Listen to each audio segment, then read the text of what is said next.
Ik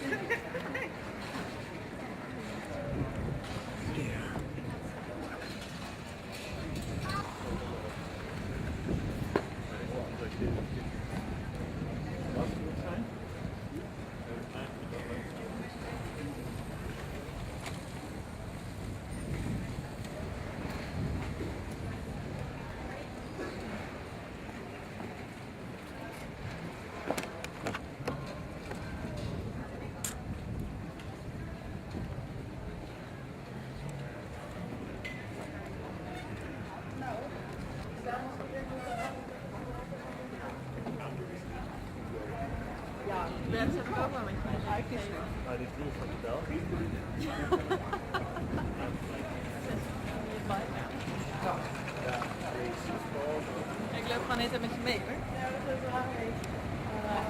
Oké, nee, maar...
Yeah, my question.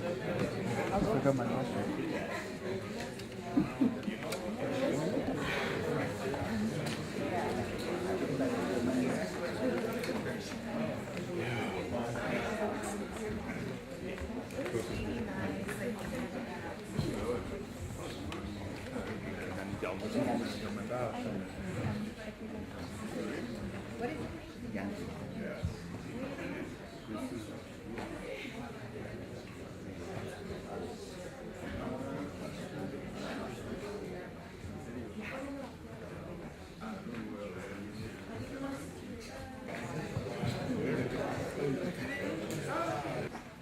Good afternoon, ladies and gentlemen.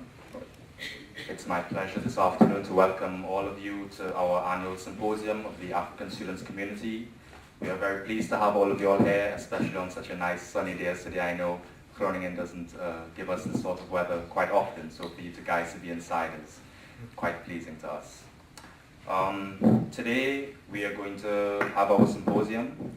The topic is Africa Tomorrow, as all of you all know. You all have your booklets. And first of all, I would like to introduce our chairman, Mr. Gideon Osei-Bonsu, to give a little speech to us.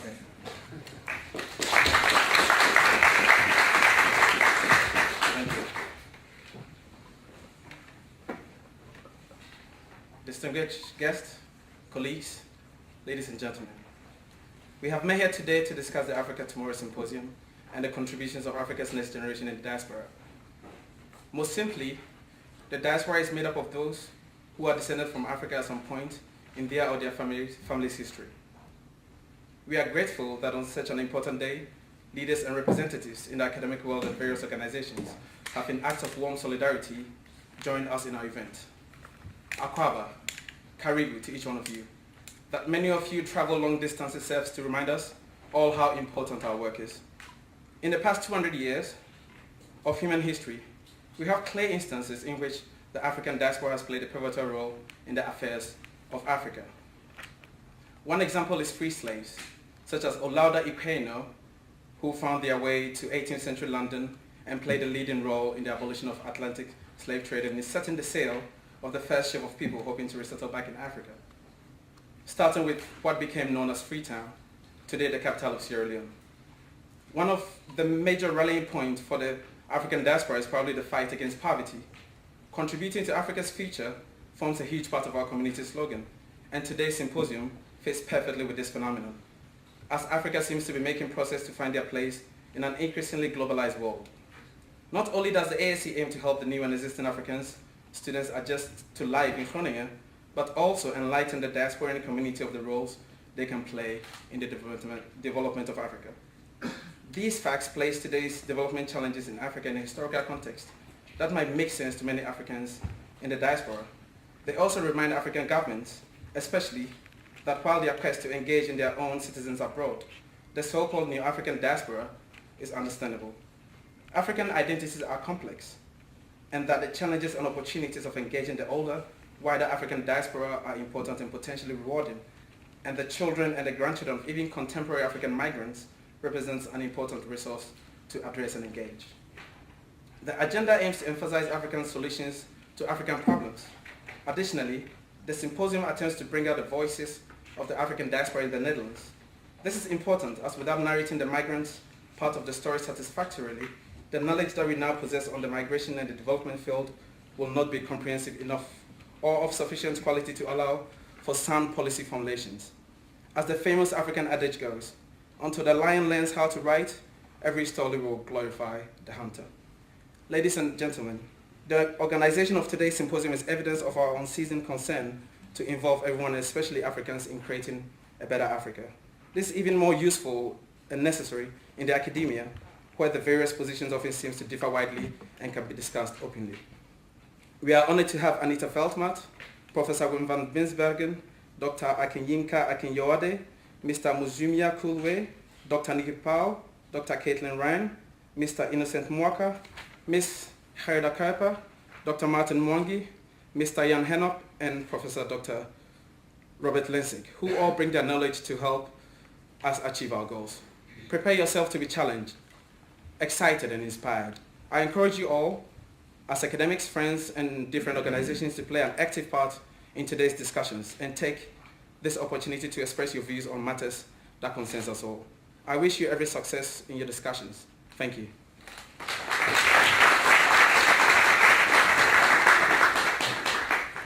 Next, I would like to give the floor to the Senior Policy Advisor for the Department of International Strategy and Relations here at the University of Groningen, Ms. Anita Veldmaat.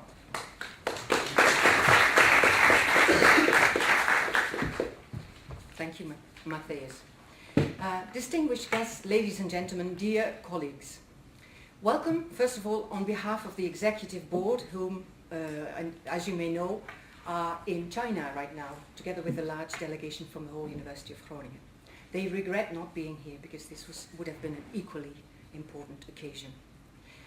It is nice to see you here, as you say, on this sunny day, the day after Ascension and the day after Africa Day. And the topic of today's symposium, Africa Tomorrow, is extremely timely. Not for Africa only, but also for us here in Groningen and for the rest of the world, I would say. The University of Groningen is currently looking into a new policy for Africa, a policy for tomorrow. We will revise our old policies and the many networks that we have already in place, but we will also start new networks for research and for education. Here too, we find that we need to involve the next generations, because the people in Groningen that were actively involved in Africa and our counterparts in Africa, we find that we are growing all together. So we are looking for younger staff and for the students to come to Groningen, to go to Africa, to go both ways and see how together we can all contribute to the issues that need to be solved. One of a very substantial instrument that could be used to promote cooperation with Africa and African counterparts is the summer and the winter schools. So I'd like to ask all of you who are here, if you have any ideas on starting a new summer or winter school in Groningen or in Africa with African counterparts and that address issues that are relevant for Groningen and for Africa, I suggest you come up with proposals, and who knows, these will be awarded and you will get a small starting grant to get things going. Lastly, I would say I would like to thank the ASC for its enormous contribution. Your enthusiasm is wonderful, even on the days that are not so sunny. And I would like to wish all of you in the room an inspiring afternoon. Thank you all.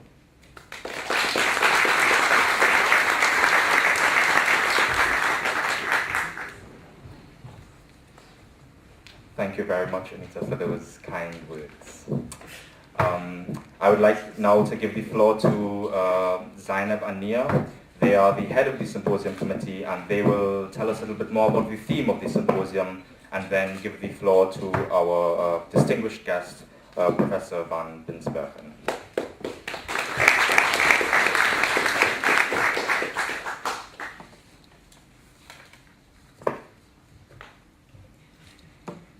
The darkest thing about Africa is our ignorance of it.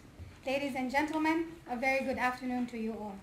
We have been looking forward to this day ever since the first day as education directors of the ASC, and we are very glad to have it finally happening and to be able to share it with you. So, on all your behalf, I ask Nia, what do you think when you hear Africa? Poverty, famine, war? Oh, you forgot corruption. Of course, corruption. Isn't this exactly how Africa has been portrayed in the Western media? Haven't these assumptions come to constitute common sense? Yes, saying that the image of Africa in the West is negative is like stating the obvious. This is why what we really wanted was to challenge these common sense assumptions that have been created in the minds of many and that have been acknowledged by Africans dwelling in the Western world themselves. What we really want is to see Africa differently through our symposium today, and to claim all the positive developments, and to make you all envision a positive future, providing you with an alternative plot. Which is why this particular theme was chosen, Africa Tomorrow and the contributions of the next generations within the diaspora. Throughout the course of this symposium, we hope to challenge any misconceptions and to bring about action and change. We have included the diaspora in our theme because we strongly believe that a one-sided story can be very dangerous, and considering that we are talking about Africa in Europe, this is of utmost importance. So we hope that during this symposium, you will gain insight about the role of Africans in the diaspora in driving forward their continent. Our team will be examined from 3 different lenses: politics, social matters, and economics. The symposium committee has done a great job to make sure that all these have been covered throughout the day. And now, Nia, do you know that in our audience, we have an adopted son of a Zambian royal family? Yes, and because of his extensive fieldwork, he is also a certified and practicing healer diviner, and he speaks 6 different African languages. We are honored to have here and to present to you all Professor Wim van Binsbergen.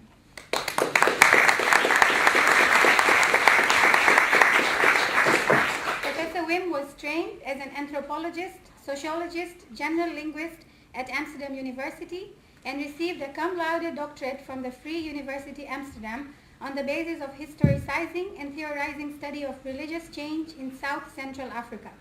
He did extensive ethnographic and oral historical fieldwork in Tunisia, Zambia, Guinea-Bissau, Botswana, and Cameroon, besides supervising social and philosophical research in a considerable number of African countries. In mid-career, he made a shift from the social sciences to intercultural philosophy, and since his retirement, he has been honorary fellow of the African Studies Center, Leiden. The floor is all yours, with Professor Binsbergen. Thank you.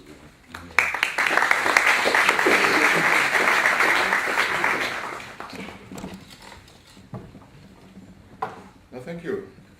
After this immensely gratifying, but also sort of compelling introduction. How can I live up to all these qualifications? My commission that was given to me by the organizing group was to make sure that you leave this room with a better and a more positive view of Africa than you entered. Now, we have already had the rundown of the various negative stereotypes to which Africa is being subjected. And yeah, we can add a few, like civil strife, lack of constitutional succession of heads of state, and so on and so on. All these things are there in the media. And the point is, they are not even lies. So, when you look around this room, you can see how the world has changed. All these portraits have a few things in common. They're all male, they're all white. And one must have an enormous power of imagination to think even the presence here of an African ID, of an African ancestry, of African achievements. Now, this is what academia used to be about until 50 years ago or so in the North Atlantic.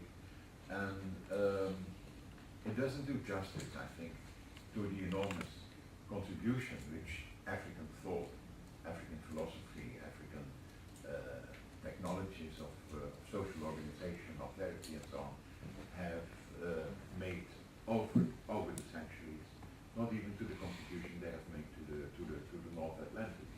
But this is how it goes. These portraits are sort of enshrining the past for us today to look for a future in which we don't have to feel quite so much out of place, even in the northern part of the Netherlands, even in the Groningen University.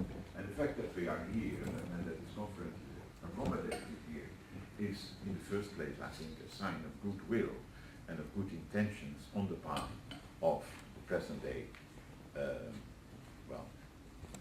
establishment of this unique university, for which I'm grateful. When you think of Africa, you are inclined to see this as a monolith which is well established in collective consciousness and which is constantly paraded to carry a number of meanings, which in fact mean more to the North Atlantic self-construction than to Africa itself.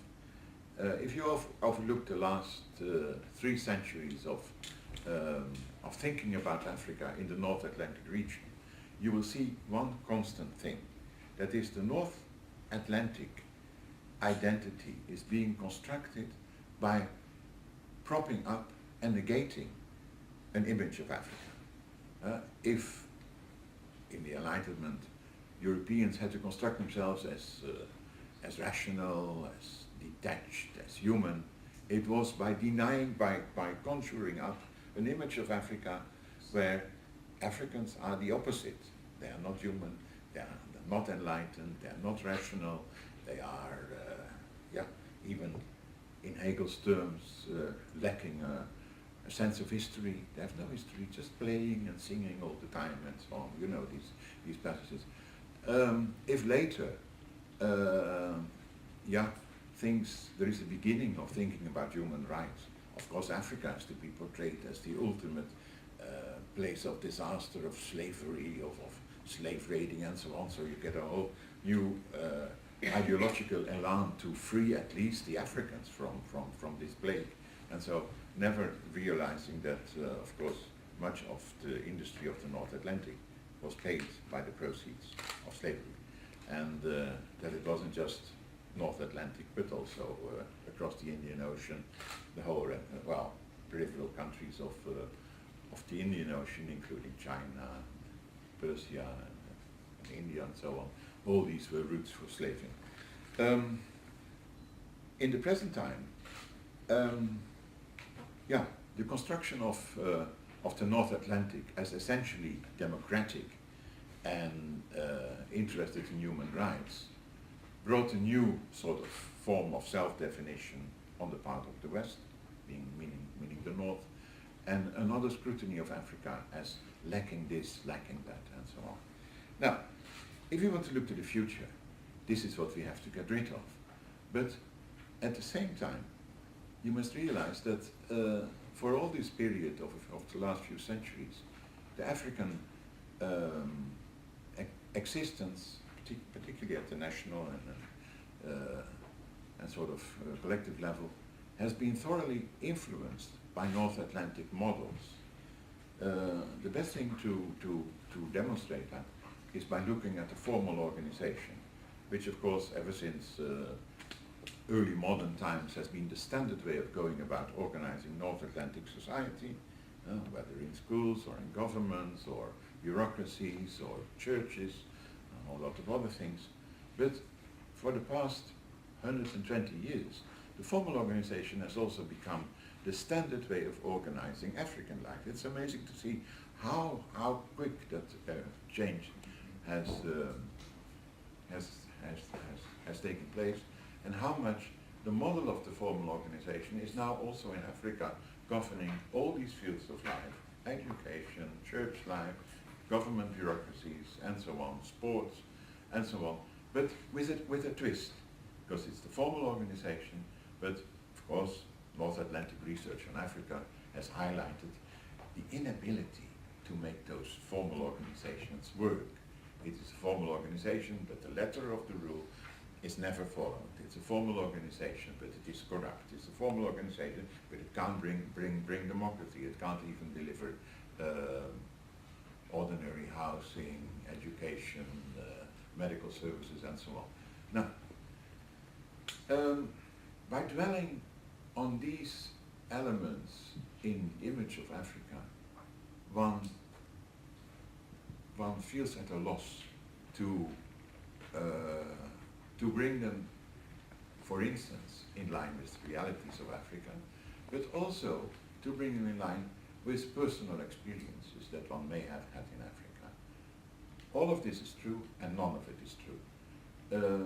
In the same way as, it's a make-believe world which is so much part of the self-definition of the West that it will be very difficult.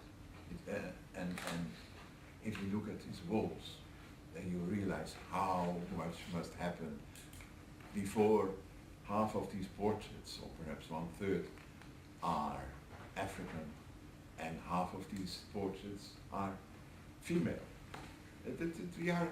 We are dreaming a world that we want to dream, that we need, that is the future, but that is not coming about unless we ourselves create it.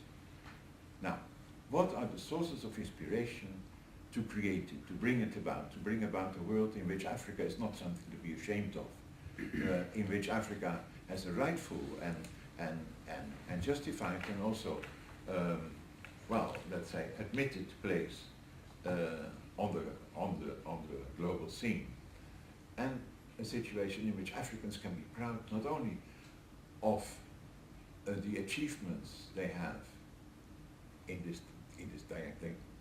diaspora in the North Atlantic, taking degrees, starting businesses, and so on, running export companies and so on, but in which Africans can also begin to be proud of what they can claim as their birthright from back home, and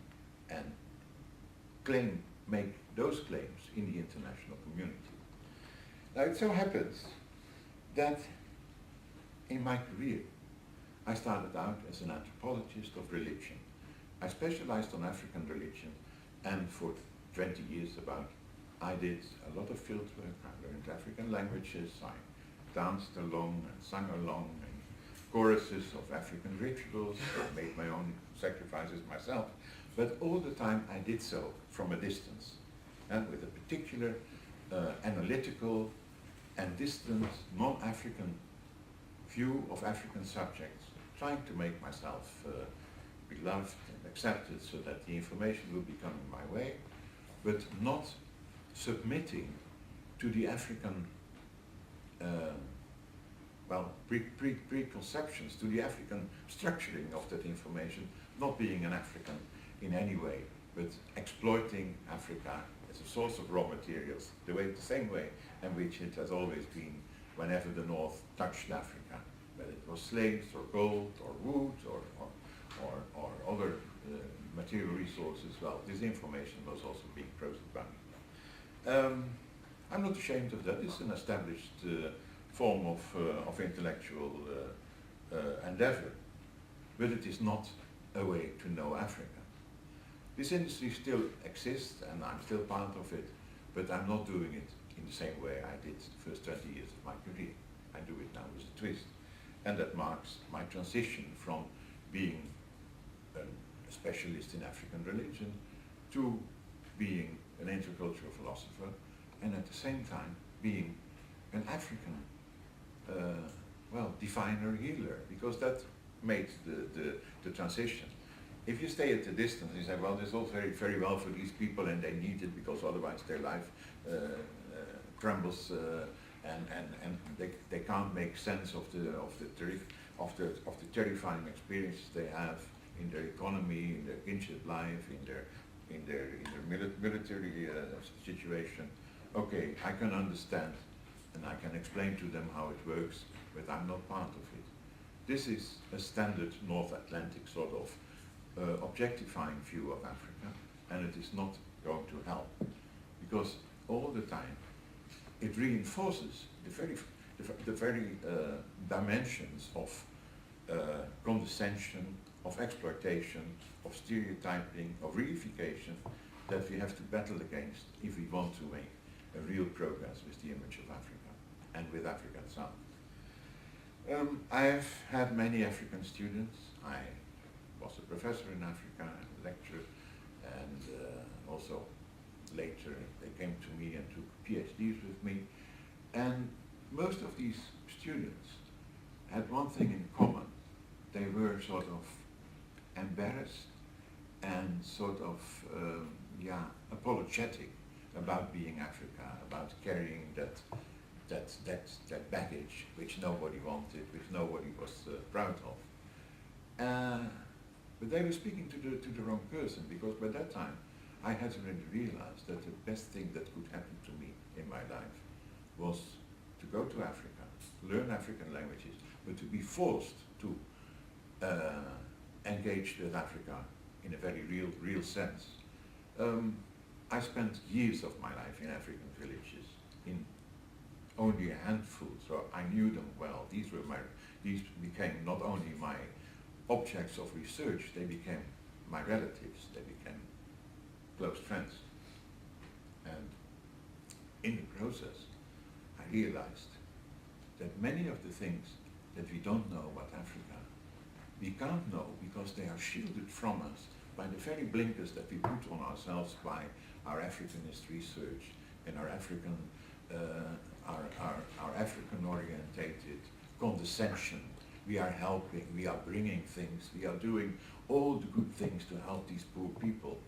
And this very attitude, which is so laudable and so Christian and so on, at the same time obscures the real value of African life. If you want to engage with African life on terms of its own values, you are not going to bring, you're going to sit down, you're going to learn, and you hope you can take something home. This is what I did, and I took home more than I could, in fact, pack in my intellectual luggage. One thing that was very, very clear to me is Africa as a place of wisdom. This is not the kind of things that you find in the literature. Throughout the millennia, already among the ancient Egyptians and the ancient Greeks, Africa was the abode not of wisdom, but of delusion, of witchcraft, of sorcery, of everything that people could perpetrate to harm each other. Africa was not a source of wisdom. Well, I found that it was, and I've written extensively about it. The kind of wisdom that you find in African kinship systems, where the fact that this is your main human capital, your relatives, and not only the ones that are born in the same nuclear family, but very, very, very far, very extensively, and often with very, fine definitions and distinctions. This is your capital. How do you go about it? What is the destructive form in which conflict may tear apart this very texture on which your life and your survival depends, and that of your children? And what forms of negotiation, of reconciliation, of ritual, what technologies of social intervention do you have to make it last into the next year and into the next century? Now, this is, for me, a very important locus of African wisdom. It is not by accident that so many leading people, leading on the global scale, came from Africa. I mentioned a few: Kofi Annan, Mandela, and Nkrumah, Nyerere. They have had an impact on the world far beyond their African regional interest. And that is because there is some wisdom in Africa that makes it possible to negotiate conflict while moving ahead and while affirming and keeping it intact the other person's integrity and humanity. My South African colleagues, especially philosophers, have tried to codify and to pinpoint this situation, this form of wisdom. And I remember one of the times that I lectured in this very room was in the early 2000s, when we had a seminar here, a conference on Ubuntu, a sort of neo-philosophical construct to capture all these implications of African wisdom in the way of negotiating human relations and going about the prevention of conflict, really disturbing the fabric of social life. It was a very successful conference. Of course, we had to admit that much of that pattern was the way it was codified by university-trained philosophers from South Africa, that much of it smacked of the North Atlantic, of the scholastic tradition of Kant and Hegel also later. But at the same time, they managed to capture something that has really inspired the survival of South Africa after the collapse of the apartheid state, and to bring something new. Not just ideal, not just positive. We all know what the name of Zuma means in that connection, and just like the name of Mugabe and so on. It is not all rosy, but there is something. There is capital there. There is capital of wisdom that helps African societies to survive even into the modern times. It doesn't go all the way, and we have to realize that. If we have to depict a positive image of Africa, we cannot close our eyes to the very grim realities that also are part of that picture. Let's say, I've often seen this African wisdom of conflict negotiation and fine-tuning of relationships and deferring judgment, deferring an outbreak of confrontation and so on. I've seen it at the local level in families, I've seen it at the regional level, even often at the national level. But how come that so many real major African conflicts are sort of escaping from that social technology and explode into some of the most atrocious conflicts of the last 100 years? How come? And that is not for lack of that ancient and well-tuned skill of conflict negotiation, but it was because Africa is not alone in the world.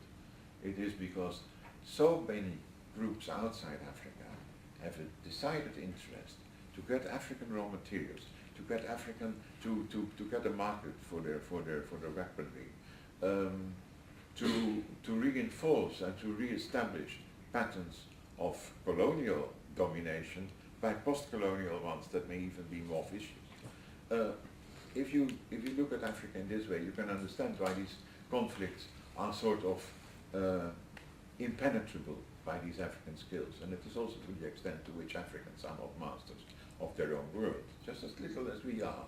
I mean, an American president got changed, and echoes of that reverberate not only in Africa but also in Europe, and yeah, make us wonder what the future will bring. But there is this, and there are other things. In addition to this conflict negotiating and conflict taming, domesticating wisdom, there is a wisdom of therapy. There is no part in the world where the wisdom of the body is understood better and is better guided into ritual contexts of well, let's say diagnosis. I wanted to say divination, but it's the same, of diagnosis and healing. There's no part of the world, and I spent my life really, decades and decades, to understand African rituals, and I found that the only way to really understand it was to do it myself, to answer to the call of my spiritual leaders and to join in cults and to become a cultic leader myself. I've done that. I have my own therapy groups, I have my own patients, but particularly I have my own confirmation of the real strength and the real irreducible strength of African rituals and African forms of diagnosis, things that cannot be explained away on the basis of North Atlantic skepticism. It's not part of the North Atlantic pharmacopoeia or what you find in a modern hospital down the road here, but it is at the same time an inalienable part of the human's achievement. It's probably older, but it is also more pervasive, and it is, in my experience, as effective. I could go on like that.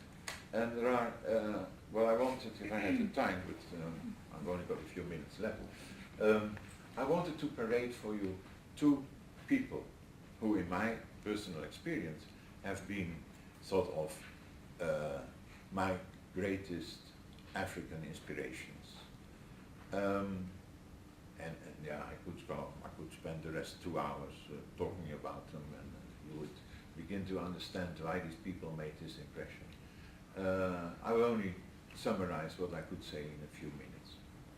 The first person, and the one who really took me by hand and showed me the African world, is once my domestic servant, and now my older brother, a person in Zambia, a man a few years older than I. Now he is a church leader, and he is a village headman. And by that time he was the young father of a young family, just like I myself. Dennis took me along. He came from a family of traditional healers, and he wasn't satisfied to take me along every weekend to dancing and healing sessions and so on. No, we had to go to his family. He had to bring his elder brother, the chief, to my place. He had to make sure that I learned his language, that I understood the myth of his people. He went out of his way, also of course against the grains of my initial ignorance and refusal. He had to go out of his way to make an African out of me. And I ended up adopted son of his grandfather. Yeah, having my own village there. Not really a village that I am village headman, but where I feel at home. Another one again. And all the things that we did together really meant that year after year, over a period of more than 40 years now, we have been able to negotiate both an existential and an academic image of certain African groups, but down to the depth. Their history, their kings, their rituals, their myth, their livelihoods, and it is an amazing experience where more and more I feel that the books I'm writing, I'm only writing as a ghostwriter. He is the writer. And the other person, well, Dennis is still in his village, a respected village headman now, going on 75. Another person who is no longer in his village, and perhaps never was, is another friend of mine, Muding, Valentin Muding, who was born in Congo, not far from Zambia, and who, through mission school, entered the Benedictine Fathers as a Roman Catholic religious order. Very soon turned out to be really the most brilliant intellectual they had ever had in their context, white or black, and gradually he became head of the University of Congo, of Zaire. He was expelled because he dared challenge Mobutu, one of the first and only people to do that. It cost him his Zairian citizenship, but gained him, of course, international esteem. And gradually, Mudimbe became so much of a leading African intellectual that he could manage to do what few of us could, to think about and to write about the invention of Africa. And that is precisely what we are doing. We are victims of an invention. Just to clear up your memory, 3,000 years ago, the concept of Africa did not exist. The word Africa is not something that is eternally given. Ifriqiya is the name of a number of regions, all the way from ancient Iran to North Africa, where these names can be found. And Ifriqiya happened to be in the west, the last region to be called by that name around Carthage, Tunis now. And gradually the word spread to become a designation of the entire continent. But that was only very recently. No longer than 500 years ago, you see the word of Africa appear on European maps. There is nothing in Africa, in the word Africa, that should compel a particular image or a particular nostalgia or a particular motivation. It is us who have given that meaning to that word, and it's up to us to change the meaning. Not as something, not as the abode as the heart of darkness in old Conrad's words. Africa is the heart of darkness, where everything happens that's terrible. No, but as the heart of the future of humankind, where these forms of wisdom and these inspire, in the first place, a pride in those who come from Africa and who have their roots there. And may I remind you that we all have our roots there, because this is where humankind started, and where anatomically modern humans started again only recently, 200,000 years ago, which is in the scale of human existence recently. We are all Africans in a way, but no longer black, many of us, because the North doesn't favor black skin so much. They will turn white in the process of a few thousand, 10,000 years. But anyway, the idea of constructing Africa not as an essence, but as something that we have created and that is in our hands, is, I think, an important tool in forging the African that we need for the future. And that will be, of course, an Africa that is in every way recognized to be part and parcel of the wider world. Not only taking, but also giving. Very few people realize that when we listen to pop music, much of it reverberates deep down African rhythms that were taken across the North, across the Atlantic only a few hundred years ago. In the same way, most of us do not realize that when we engage in modern dancing, as we all do, I suppose,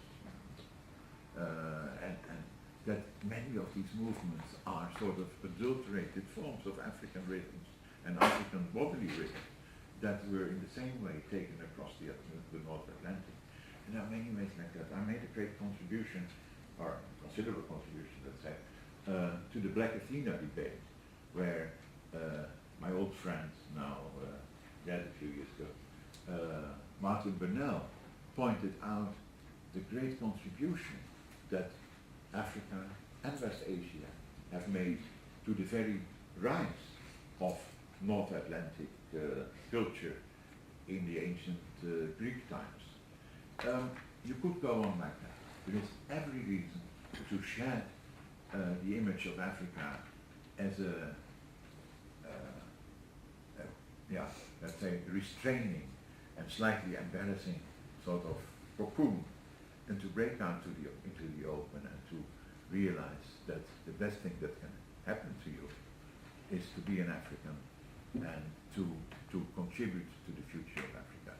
I am absolutely sure that the conference that we have today, where you will dwell on much more specific fields of economics, of social studies and so on, will help you to further develop that idea. But in the first place, I want to have contributed.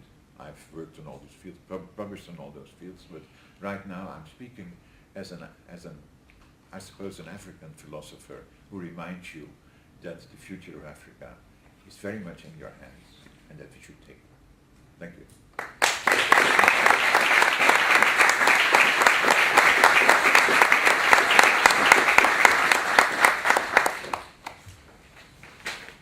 Very much, Professor Dinsberg, and I can assure any one of you who would like to pick the brain of our esteemed guest that if you do 5 minutes of your time is a year of knowledge. So with that, I would like to call a close to our opening ceremony and officially begin our first round of events. So for those of you who are doing the workshop on decolonizing African governance, you can stay where you're seated or maybe come to the front. For those of you all registered for Africans in African diaspora, please head downstairs to the A12 room. And for those of you all doing Africa's inclusive development, please go to the A3 room. Thank you very much, and I wish you the best of luck.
I wonder where I could be for 10 years.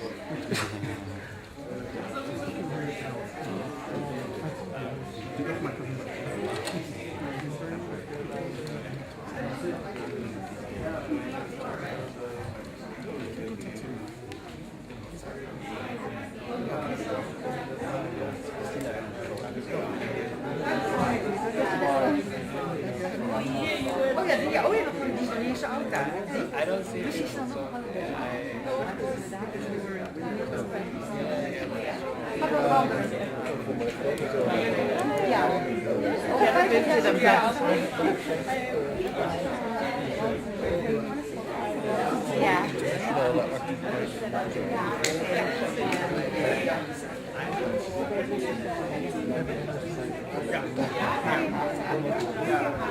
You know, really extremely interesting. So, oh my God, really, you know, it's miraculous in some ways. Oh my God. But yeah, You know, it was like yes, but no.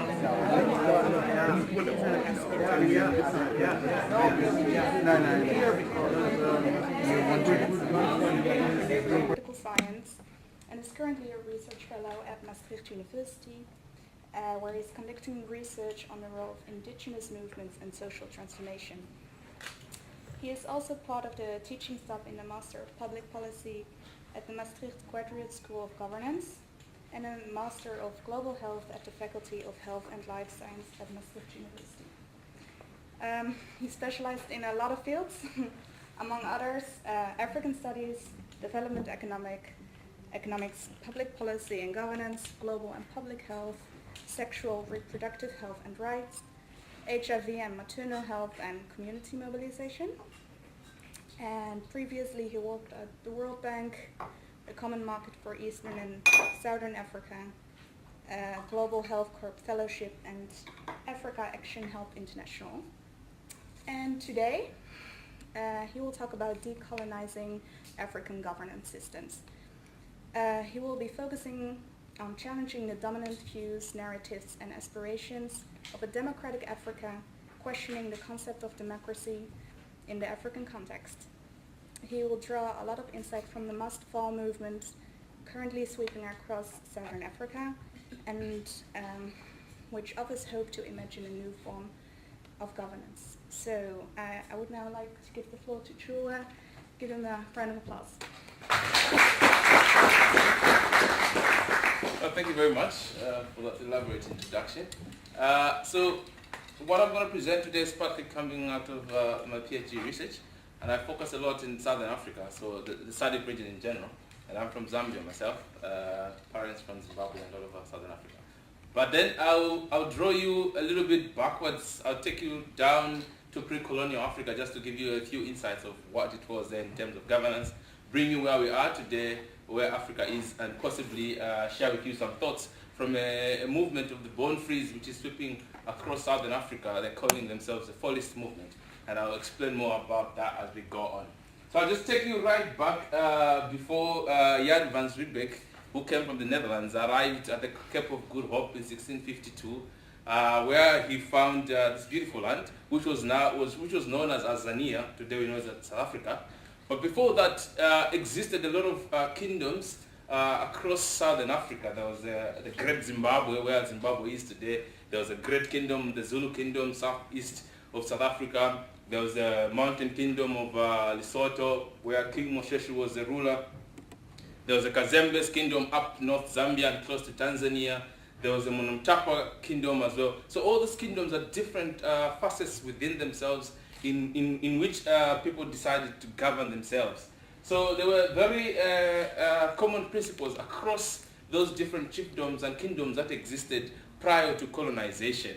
So key among them is the fact that these societies, contrary to the picture that has been painted about them as being very backwards, being totally underdeveloped, there were very important principles that Professor Vijay Piri, a historian based at the University of Zambia, has been able to exhume. And also, if you've read Asimoglu and Robinson, they've also talked a little bit about the institutions that existed pre-colonial in Southern Africa. So key among these institutions was the idea that these communities were founded on the principles of communalism. So everybody was a brother's keeper, people looked after each other's interests, and this is how they governed themselves. Secondly, they operated on a principle of consultation. So laws and any decisions that were made in these kingdoms were based on consultation, a continuous process of consultations at different levels. At village level, there are headmans, there are all those structures in place to allow for thorough consultations before decisions were arrived at.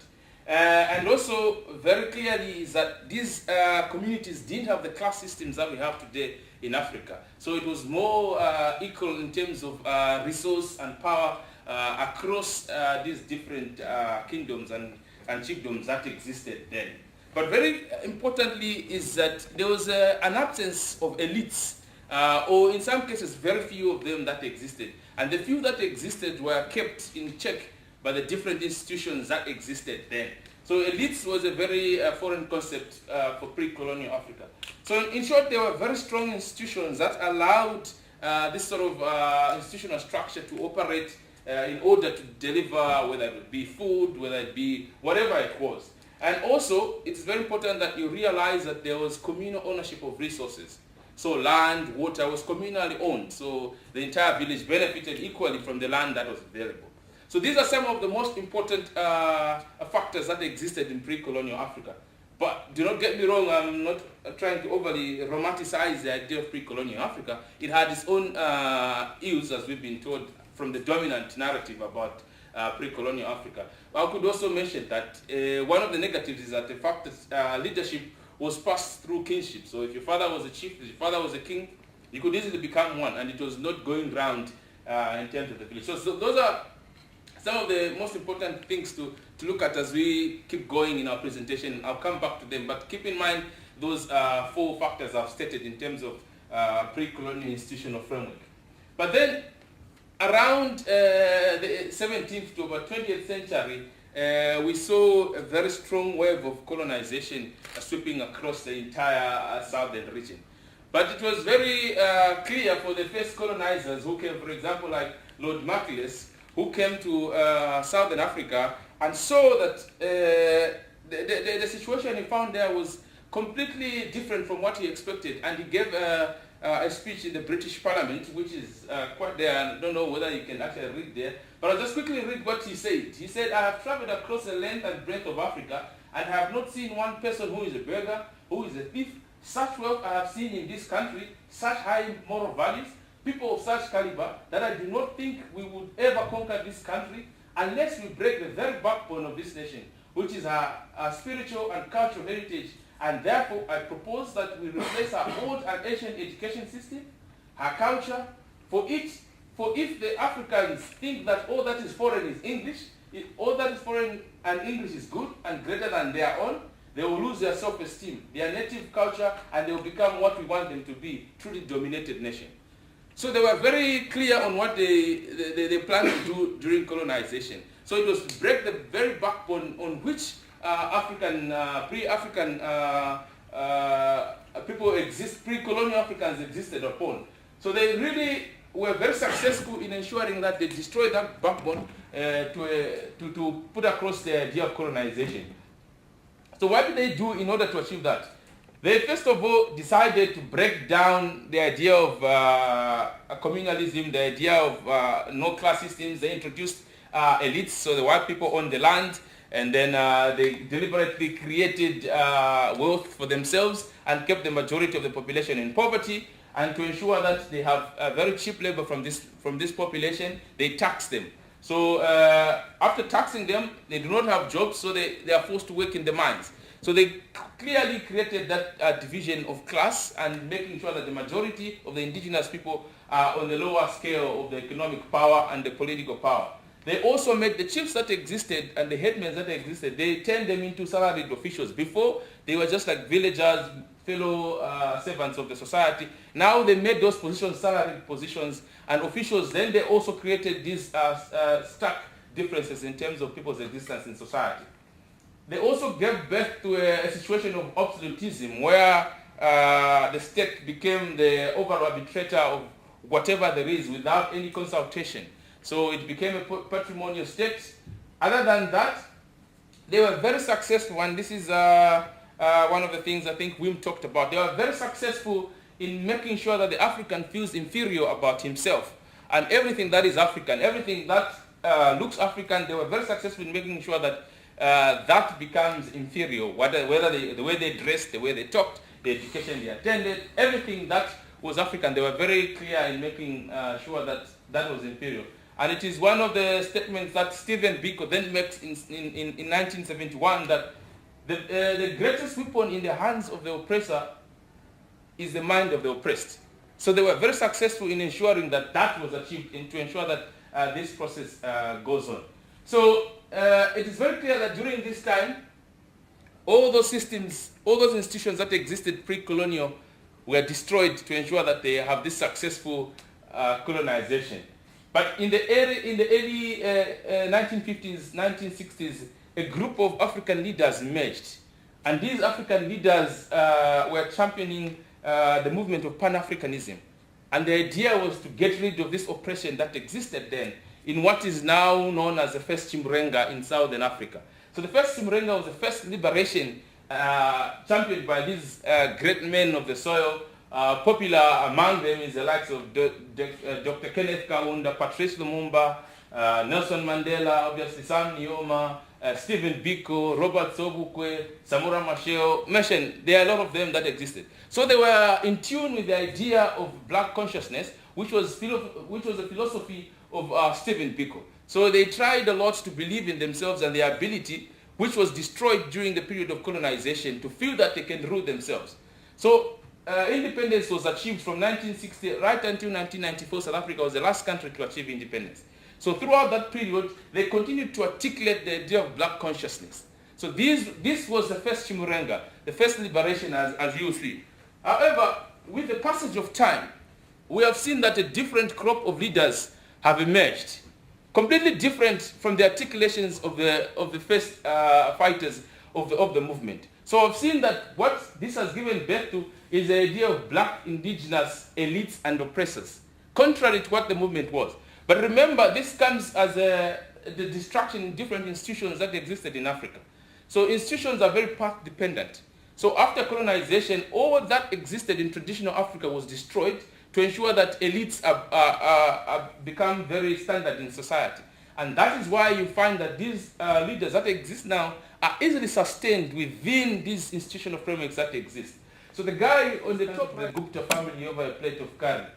On the far left there is Kabila. His term, his two constitutional term came to an end last year. He's indefinitely suspended elections, making him stay in power beyond his term. The other guy on the center there is Dos Santos from Angola. His daughter is the richest woman in Africa, and she just became rich when his father became president. The guy down there needs no introduction. Is one Robert Gabriel Mugabe, almost 100 years old, but he's put himself forward as a candidate for the elections next year in Zimbabwe to stand on the ticket of ZANU-PF. So these are the leaders that are now propped up, sustained by these systems of governance that exist now, that give rise to elites, give rise to privilege in terms of power and economic resources. So now, the young people who are born free, they're called as the born frees, have a different Chimurenga. Their struggle is a bit different. They're not fighting against a foreign enemy that was very visible. They're fighting against indigenous local oppressors. And this is a very difficult realization for them to achieve. It was very easy to see, oh, these are Europeans coming here and we can fight them. But then these are born within the circles, sustained by the systems, and this is where the struggle comes in. So then the Fallist movement, this is where the Fallist movement is born from. But first of all, it began at the University of Cape Town. The idea was to challenge everything that was colonial in nature. So it was first of all the destruction of the road, Cecil Road structure at the University of Cape Town, because it was a symbol of colonization, and having it there at the University of Cape Town seemed like a glorifying oppression. So it started from there, roads must fall. So when roads fell, they took the argument further, school fees must fall. And they continued to articulate anything that somehow seems oppressive must fall. Then they moved to these guys. They said Zuma must fall. In Zimbabwe, Mugabe must go through the movement called the Sisjigile campaign, Tajamuka campaign. So all these leaders must fall. But the young people were very clear to imagine a system that even if these people fall, it doesn't necessarily mean that there's change. Take the case of Zambia, for example. They have had 6 different presidents in the last 15 years, all democratically voted into power. But the system has not changed. Malawi is the same. They have had 3 or 4 democratically voted into power. Jacob Zuma was democratically voted into power, and by democracy here we're talking about liberal democracy. So they realize that these are just symbols of the bigger problem. The bigger problem is the systems that sustain these local oppressors. So the Fallist movement has gone deeper to challenge the very concept of liberal democracy as championed by the West and brought into Africa, especially during the promotion of the structural adjustment programs. You have to be democratic, allow for free, fair elections and stuff like that. So now they're questioning that, and they're drawing a lot of inspiration from black philosophers, such as Stephen Biko, who was the champion of the black consciousness. It's a very good read if you have time to read about that. Another one called Robert Sobukwe, who was also another one who ran the Pan-Africanist movement, and Chris Hani, to mention but a few. So they're getting their inspiration from these black philosophers who talked about black consciousness and how there is need to formulate a different form of governance indigenous to the people of Africa themselves. So this is where the Fordist movement is gaining its compass. And therefore, yeah, it's a pity how it appears here. But the idea is that they're questioning liberal democracy as we know it. They're saying it's based on fundamentally 4 very elusive principles that are incompatible with African realities. Number 1, they say liberal democracy champions the idea of free and fair elections. So, of course, that seems very attractive to have free and fair elections. And the assumption here is that it allows voters or citizens to keep leaders in check, to have an oversight of leaders. If one comes in, the other goes out. Whoever is bad can easily be voted out. So this is the assumption. But the reality that we find on the ground is that, contrary to that, we see that even regardless the number of times you change these people, the same system continues to operate. And also, it is a situation which is contrary to the traditional Africa, the pre-colonial Africa, where there was constant consultation. Now, with elections, people are surrendering their ability to make decisions to representatives. So representatives are making their decisions based on their own judgment, not the people as it was previously in the pre-colonial state. The other thing is that it is legitimizing elites. So if Zuma is voted into power legitimately, he has a legitimacy, and therefore whatever he does is voted into power. So it legitimizes, and therefore it's very difficult to question them and to bring them to charge. And the other thing is that it's based on the patronage systems where there's exploitation of the majority by the minority. So these minorities have been given the free ticket through a free and fair election, and therefore they can do as they want, and nothing can happen to them. So it also represents nothing but the struggle of power between the elites. So the free and fair issue, which is always praised in the African context, gives birth to these facets that I've just talked about. The other thing where liberal democracy is praised is the idea of individual choice. So here the assumption is that with good conditioning, citizens of these different countries can make good decisions on behalf of society. So the argument is that, okay, an individual will choose on what is the best interest of society. But it is very difficult in the African context, where a lot of people are still living in poverty, to make that independent individual choice. So we see that people decide on the bag of rice that is given to them 1 week before the election, a brown envelope that is given to them. So, and this is also not compatible with the communalism that existed before, to make individual choices in which people previously lived as a whole. So this is also seemingly not working well in terms of Southern Africa in particular. The other problem with liberal democracy, though very much celebrated, is that it gives a lot of praise to multipartyism. So the assumption here is that with a lot of political parties, it's a proxy representation of difference in ideology. But what we see in our work is that when you go deep down in these countries, the different political parties do not necessarily represent difference in ideology. What you see is that people decide on these political parties on how somebody looks, talks, or who he prays to. So the patronage on political parties is not about ideology. It's about ethnicity, it's about race, it's about religion. And these are the things that, at the end of the day, cause civil strife in the African context. And then we also realize that liberal democracy, as it were, is a representation rather than direct participation, something which was entwined in the African genotype before colonization. So now what we have is that because of this fact that it gives birth to representation rather than direct participation, it has given birth to career politicians who just choose to be politicians to make money and decide on their own behalf rather than deciding on behalf of society. And so citizens' decisions are replaced by the judgment of elites. And this, without strong institutions to keep these elites in check, has led to the system that we have, the conditions that we have now, democratically elected oppressors. It is because of that, and they are legitimized because of our praise for democracy.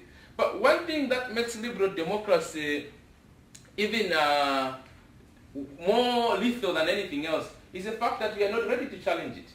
It's a concept that has been socially sold to us that this is the solution and everybody must aspire to it. And despite its damaging realities and consequences for Southern Africa, it is a concept that is pushed on the throats of African countries, and sometimes by force. It has been bombed on Africa.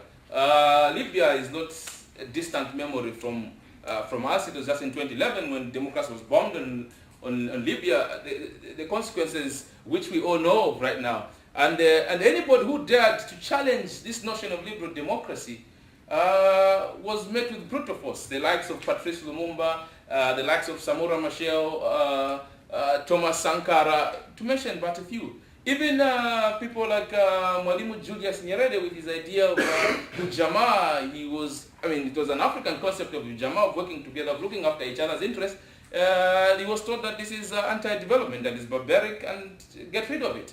And so anything that seems to challenge the idea of liberal democracy has been met with brutal force, and it has not really been easy. That question the idea. But then comes the hardest question. Without liberal democracy, what's next? What is the alternative? It's easy to challenge it. It's easy to question it. It's easy to put all those checks and balances on liberal democracy. And several times when you stand and challenge liberal democracy, everybody says, oh, okay, so what's the solution? It's easy to stand on an anti-hill and complain about liberal democracy. What do you have? So any sort of liberal democracy raises 2 points. Number one, people say, well, in the absence of liberal democracy, then probably you can have dictatorship or benevolent dictatorship or monarchism.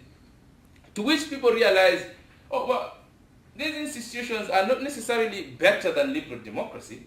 So that then makes liberal democracy, despite its flaws, the best alternative we have. So it's better than dictatorship, it's better than benevolent dictatorship.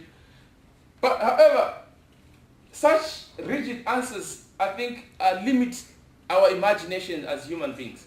To think that the only options that exist are these three is an insult to the imagination of our being, because as you see down there, there's several other ways we can think of leadership, and several other ways we can really imagine what can work for the context of Africa. And we should, as the Fallist movement champions the idea, to limit ourselves to these two questions reinforces the doctrine of no choice but liberal democracy.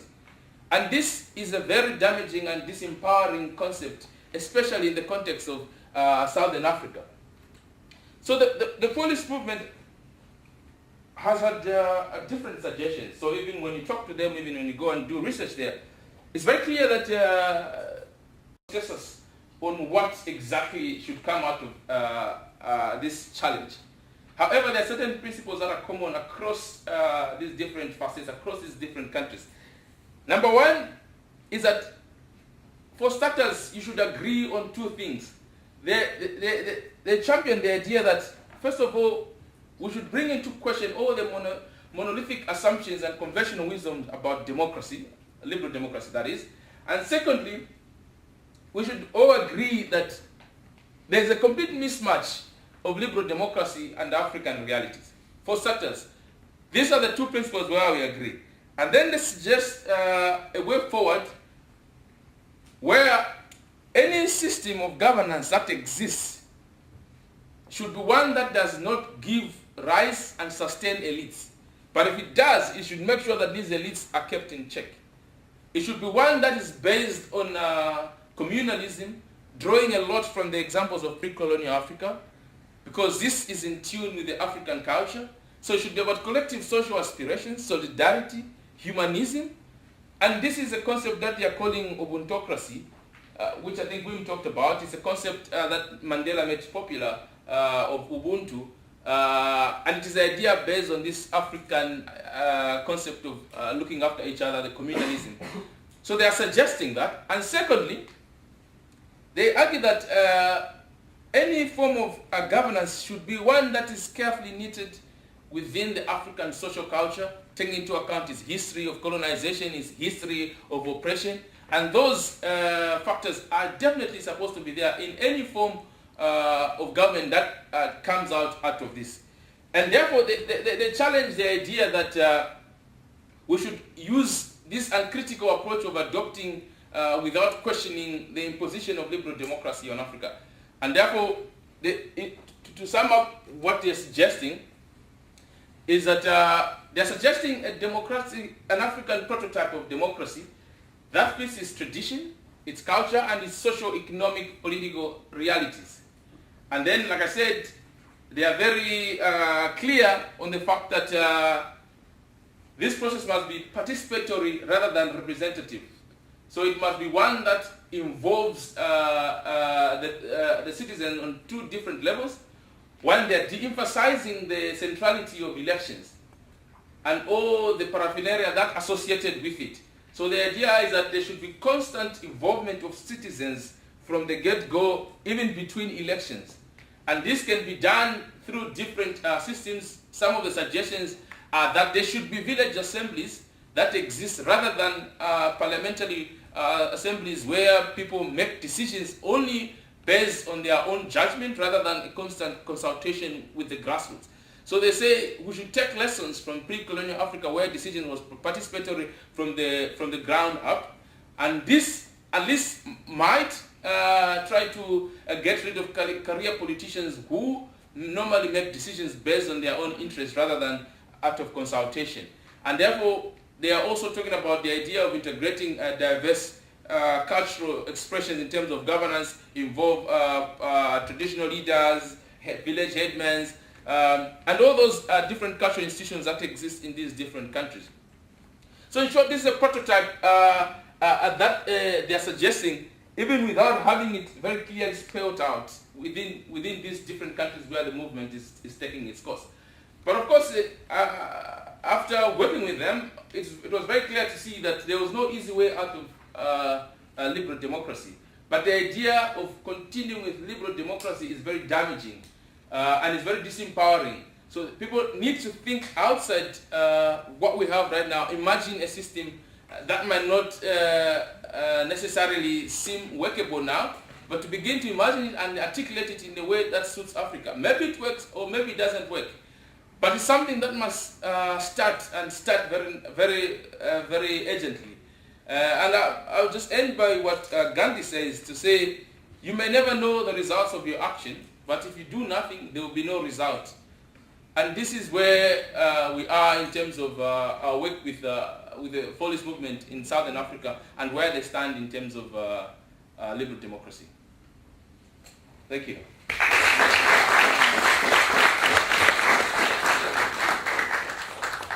Thank you very much for your very interesting talk, and there is some room for questions now, so go ahead to raise your hand if you have a question. Over there. Come on.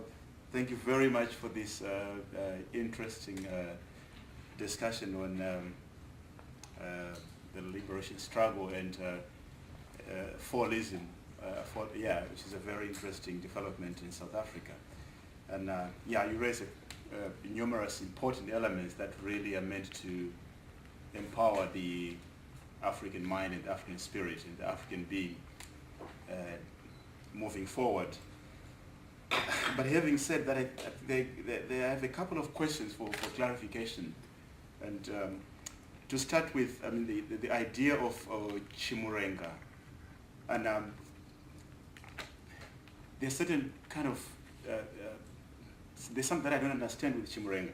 Because I understand that Chimurenga is actually is a Zimbabwean term, Shona term, which is actually restricted to Zimbabwe, and to apply it to Southern Africa is problematic, basically. And when you were explaining Chimurenga, you mentioned all the other leaders, and you actually left out Mugabe, who is actually at the center of Chimurenga in Zimbabwe, and Chimurenga was not applied to the whole of Southern Africa. So I was just wondering how we handle that. And my reading of fallism is it's not so much. I thought it's not so much about challenging the elites around which you mentioned, Mugabe, Dos Santos, and the rest of the elites you mentioned, but it's basically a process that is around the concept of decoloniality. And decoloniality is going beyond the elites that you mentioned. And fallism is not so much targeting these elites. It's actually trying to go to probably what we can call the epistemic foundation of how people think as a result of the colonial experience that they've had. Hence, we are put in a situation where we have to question ourselves what we're talking about. Are we talking about colonization and decolonization? Or are we talking about coloniality and decoloniality? Of which I think the latter is the reference and the point of reference for fallism. And when we also come to say Chimurenga is the second, if we talk about the second, fallism as the second Chimurenga, we risk a number of pitfalls there because historically there's already some that is referred to as first Chimurenga, which is 1896 Shonandevele fight or rise against the colonial empire. And then we actually have the second Chimurenga, which is the 1950s in Zimbabwe fighting the colonial system. And I just wondered how you were handling that. And just coming to the last bit of it, I'm just looking at your suggestion. If we say, okay, let's go to how the chiefs were operating. And you also mentioned it rightly that power was handed over to from the father to the son and so on. Then that might also mean that Mugabe can justify staying in power until he's tired, basically because he said, well, I'm just going according to the traditional way of doing things. And now we have a situation where people are saying, okay, Mugabe is creating a dynasty, and then you have no point of challenging that if we go by your proposal. So these are just a couple of things that were crisscrossing my mind as I listened to your brilliant presentation. Well, thank you very much. I think you raised a very valid points and very valid arguments. First of all, let me start by the characterization of Chimurenga. You're completely right. Chimurenga rises from the Shona struggle, the Ndebele Shona wars. And of course, in the context of Zimbabwe, that is what Chimurenga is. But the word has been borrowed in terms to mean a liberation movement. And when you interview different Fallist people across Southern Africa with the song Pamberine Chimurenga, they are characterizing Chimurenga as two different struggles beyond Zimbabwe. Of course, it's a Shona word, and of course, when you look at specifics of Chimurenga and its origin, it's synonymous to Zimbabwe. But they've borrowed that word to mean two different facets. And in the Fallist movement, according to them, the first liberation in general for the African peoples of Southern Africa in particular, is that it was this process in which Pan-African leaders fought from 1960 right until 1994. This was a struggle that they characterized as one, where it was the struggle to kick out white oppression, white minority rule. So to them, they're giving that phrase, independent of the Zimbabwean specific, as a long struggle. So as a long struggle, as it were, which is characterized in their song of Pamberine Chimurenga. So if you hear them talk about Chimurenga right now, so every day, whenever they're singing, whatever, so they continue to sing Pamberine Chimurenga, meaning the new struggle that the Born Free has. So according to them, it's the second from the long one that happened between 1960 and 1994. So the Born Frees have a new struggle, and this is what they are characterizing as a Fallist movement. So forgetting the specifics about Zimbabwe, but completely you are right. But when you talk about the two different struggles, this is how they characterize it in short. But I do agree with you of its origin, of its actual meaning and where it comes from. That's completely beyond dispute. But then to come to your question about the main idea and the main drive of the Fallist movement. Like I said, it's got this origin, first of all, in the University of Cape Town, where people were trying to fight anything that was colonial in nature, any form of colonial worshipping. So this is where it comes from. But it goes beyond that, and that is why in the beginning when I talked about the idea of fighting those forces, I showed the indigenous oppressors, Mugabe being one of them, is that they move beyond that. So it's not just them calling for the fall of these symbolic facets. So indeed they go deeper and call for complete decolonization, of which you're also completely right. They're calling for decolonization in education, they're calling for decolonization in the way we do a lot of things. So it's a movement about decolonization, but specifically about governance. The decolonization is questioning the liberal democracy. So if you look at it from an economic perspective, they're questioning the capitalist system as well. So the movement, when you specify, you keep it specific to the governance in which our research was focused on, their main message is about challenging the dominant, which are neo-colonial in nature, views of liberal democracy. And this is where they are finding their position within the movement. But it can be interpreted in different ways regardless of which angle you look at it. But specifically on governance, they are not necessarily looking at just elites. I just gave different backgrounds on how the elites are sustained within this system. But like I said in the presentation, they realize that these are just symbols. Mugabe, Lungu, Zuma, Dos Santos, they're just symbols. And it goes deeper than that. And these are the systems which they say they're very neo-colonial, just as education is colonial in Africa. On your history, on what you know, how you are made to feel inferior, even in education system. So that is being challenged. Governance is also being challenged. But our focus in our study was especially on governance, and this is what is almost common across the region. And then you also mentioned in terms of whether if we go back to the chief system, it will just be a reproduction of, oh, Mugabe should continue to stay. And you are completely right. When you talk about, and that is why in the first picture I showed you, Mugabe was completely absent. The Fallist movement, although he was a Pan-Africanist, are not identifying themselves with Mugabe right now. Because Mugabe seemed to have sold out in terms of a source of aspiration. So Mugabe is not in the equation anymore. So Mugabe is just representing what is there right now, the oppression, the indigenous oppression. So therefore, that's why Mugabe was left out. But whether introducing chiefs will be completely having kings and queens exist in perpetuity, but that's a different question. I think the articulation is that they still are an important cultural fabric of society. And it doesn't mean that they will have absolute powers. But it at least breaks down the governance system. It decentralizes, because right now chiefs do not have a say, but they are very close to the people. So involving them from that ground up might help people on the ground to at least have a voice. So involve them in whichever way, but as they say, this can be adapted to different contexts.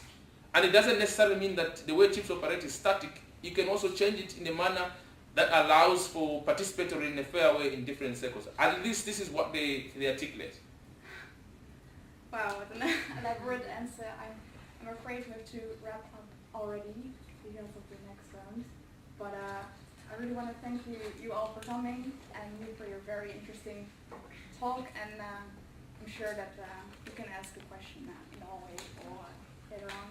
But yeah, give them another big hand of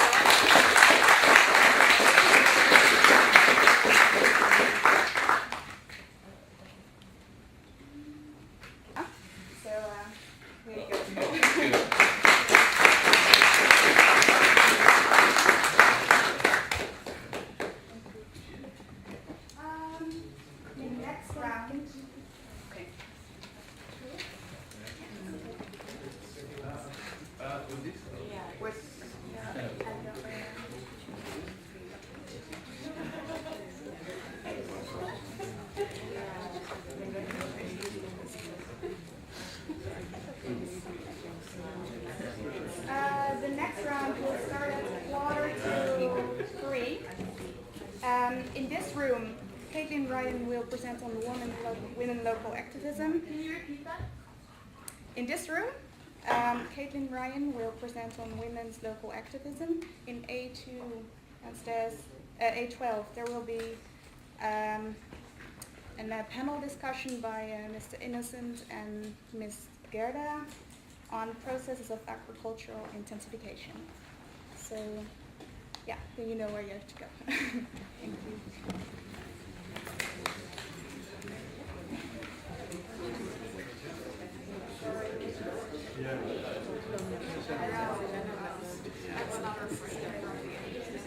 meeting house for the Liberian Women's Peace Movement. It's called WIPNet. And the women of WIPNet today are still doing everything that they can to advance women's peace and security in Liberia. And when they follow along with the UN agenda on women, peace, and security, they do so for strategic reasons, right? They do so because they know it will help garner funding, badly needed funding for their projects. They don't necessarily do so because they think that the UN is right, or that the UN agenda is correct, or that the UN way of doing things is the way that things must be done. Instead, we found women engaging in all kinds of issues related to women's security and women's peace and women's empowerment without saying, oh, well, we're doing this because the UN told us that we had to. I'll give you an example of how this is the case. When I was in Monrovia, I visited one of the largest women's microfinancing projects in the country. Okay, well, we could discuss some of the strengths and drawbacks of microfinancing on a separate issue. But this organization was lending money to over 600 different small groups of women around Monrovia. They were working directly with the Ministry of Gender and Development. They strongly believed that women's economic empowerment and decision-making about economic affairs in the household was really important to advancing women's security. And they had no idea that the National Action Plan on 1325 existed. That doesn't say something bad about the National Action Plan, nor does it say something bad about the Women's Microfinance Institution. But rather it says that women in Liberia organize around the things that are important and relevant to them without being told that they need to do so. The women of WIPNet still regularly go and protest in front of whatever government ministry they feel is behaving poorly at the moment on a regular basis. And they're organizing around all kinds of issues. So they're organizing around issues of girls' education, for example. And particularly they're focused on girls who are on the street, right? Girls who are involved in prostitution, trying to get girls off the street to go to school and support them individually to do so. They're involved in issues around helping women to get tested for HIV and helping women to get treatment for HIV. They're organized around resolving disputes within communities and within the household and supporting women to make reports about domestic violence or to make reports about rape by taking them to the police or by taking them to the family support units. So I had the very great honor of going to one of the WIPNet meeting houses on a Friday. They still meet every Friday, so I had the great honor of going to a WIPNet meeting house. And the issue on the table for discussion that day was helping to support a woman who was trying to leave her husband because of domestic abuse. The women in that WIPNet Peace Hut were doing this because this was a member of their community, because they knew they wanted to support and advance her freedom and security, not because the National Action Plan says something about domestic violence or sexual and gender-based violence.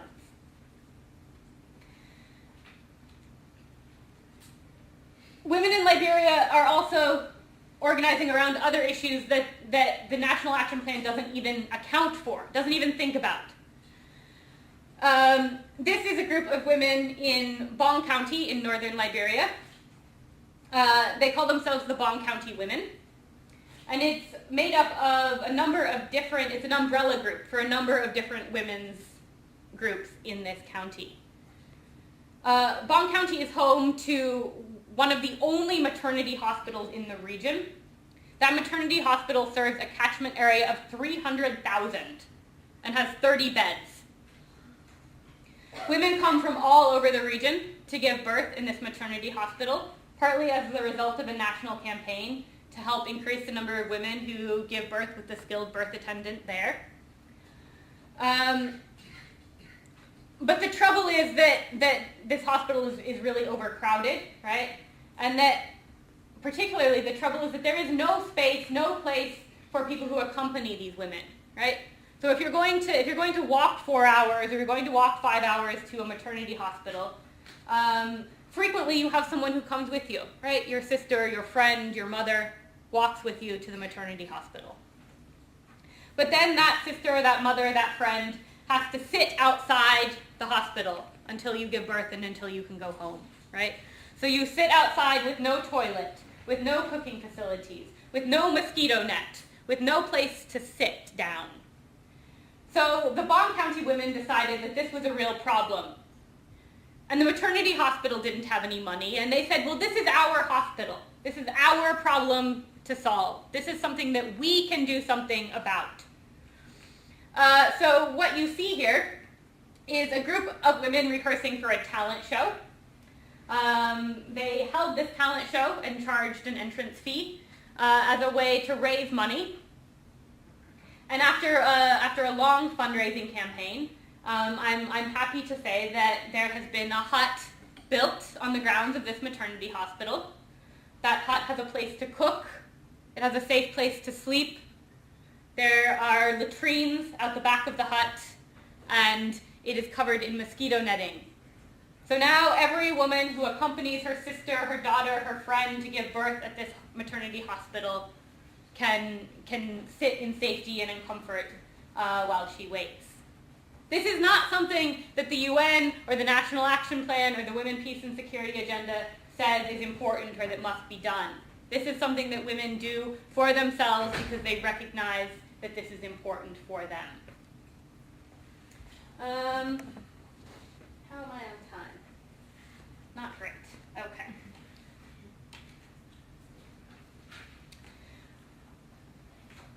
What I can say about Sierra Leone is slightly different because it was my colleague who did this portion of the research in Sierra Leone.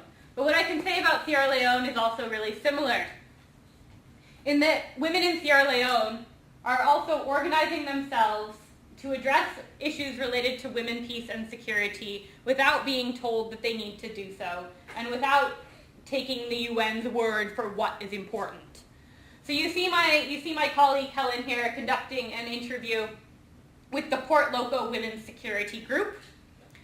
Helen says that when she conducted this interview, there were 1 or 2 women who were familiar with the National Action Plan or who were familiar with 1325.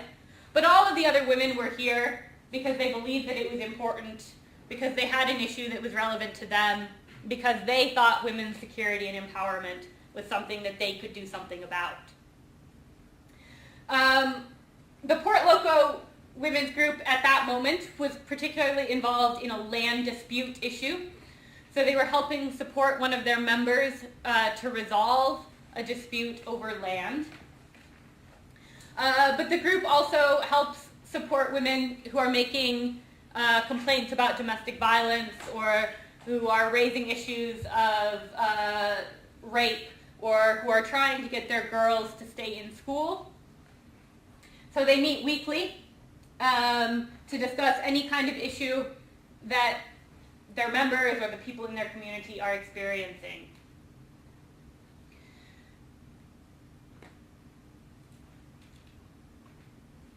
When I was in Sierra Leone last year doing research on another matter entirely, I was still coming across ways that women are engaging in issues related to women's empowerment, promotion, without reflecting on the National Action Plan or the UN agenda.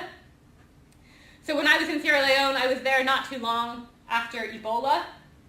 And one of the major issues that women were tackling I was actually also in Port Loco. One of the major issues that women were tackling in Port Loco was that survivors of Ebola were facing a great deal of stigma. Survivors of Ebola were having a really difficult time economically reintegrating into their communities. So women in Port Loco are currently providing adult literacy classes for Ebola survivors. And they're also leasing a small plot of land where Ebola survivors can grow vegetables to sell in the market. And then women who get through the literacy classes are being supported to go on to school or to continue some kind of education program. Again, these are issues that are not in the National Action Plan. This is not what the UN is telling women in Port Loko that they should be focusing on. Women in Port Loko are not doing this because the UN or some outside agency has told them to do it, but because they have recognized a need and they are addressing that need themselves.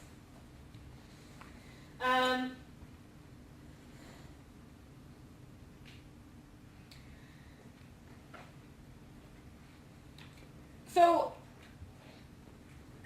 what we found overall in our research is that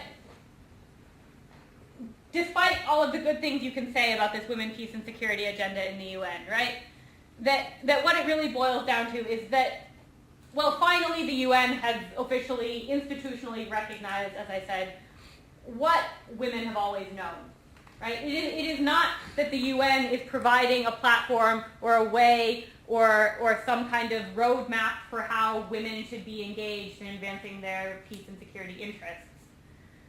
The way that the UN frames it to be, right? We, the UN, are here to tell you how to be empowered, to tell you how to protect yourselves, to tell you how to promote your actions, or to tell you that women should be included. But rather, the UN has just finally realized and recognized what women are always already doing in conflict and post-conflict. So I actually wanted to leave my talk part relatively short because I'm particularly interested in hearing what you know about this agenda, or rather what you know about women who are already advancing women, peace, and security without following the UN agenda. In other words, I'm really interested to hear what you know about how women are doing 1325 before or without 1325. So thank you very much, and I really look forward to your insights.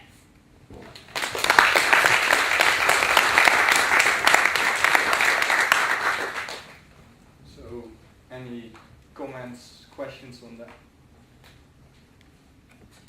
Yes, please. Thank you for the presentation. It was really interesting and empowering to see. And as a comment with regards to your question, I would say for sure, personally, I'm not quite familiar with the agenda itself. And growing up in Zimbabwe, we always know that women are really active in encouraging us. Especially, we have a system of tetes, which is like the sisters of your dad, and they really play a pivotal role in empowering women, teaching them certain skills, encouraging them to go to school.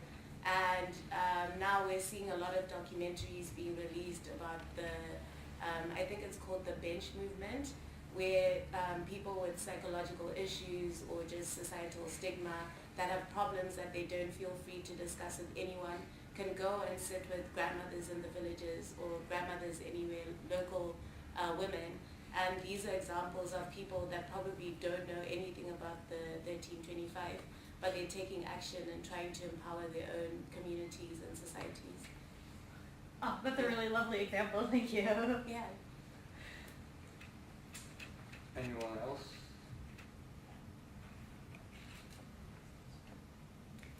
Yeah, maybe. First of all, thank you for this talk. I thought it was very wonderful.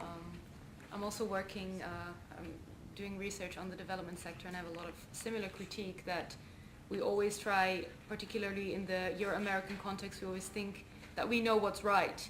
And you see the same thing within Western feminism, that Western feminists think that they know what women in for example, on the African continent need.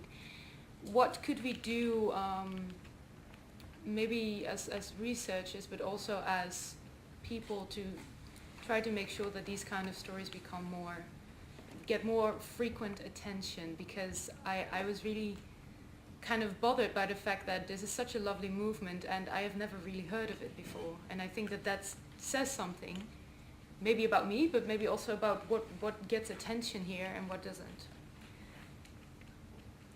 I'll answer, but then I would also love to solicit other people's views on this question, because I think that there's a lot of ways that we could get at answering this.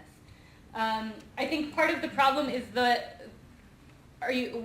in development studies in IR, we take this top-down view, right? That we study institutions, and what matter are states and institutions, and maybe if we're going to get really kind of anthropological about it, we say, okay, well, what matters is also the kind of middle, right?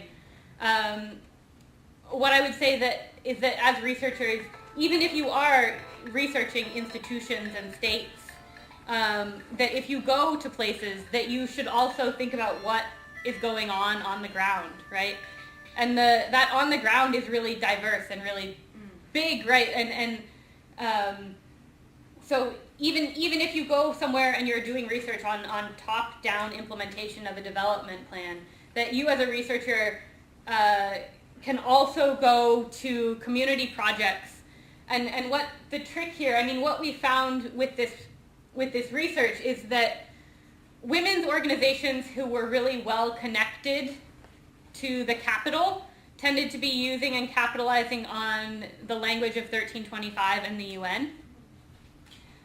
So these were women's groups who maybe had, one of the leaders of the groups maybe had gone abroad during the war, or particularly groups that are located in the capital, groups that have some kind of connection to other international organizations. Then there are a whole host of other groups, like truly local NGOs who do not have the same level of international connection. And what you find in those groups is often way more interesting than what you find in the groups who are extraordinarily well connected to internationals.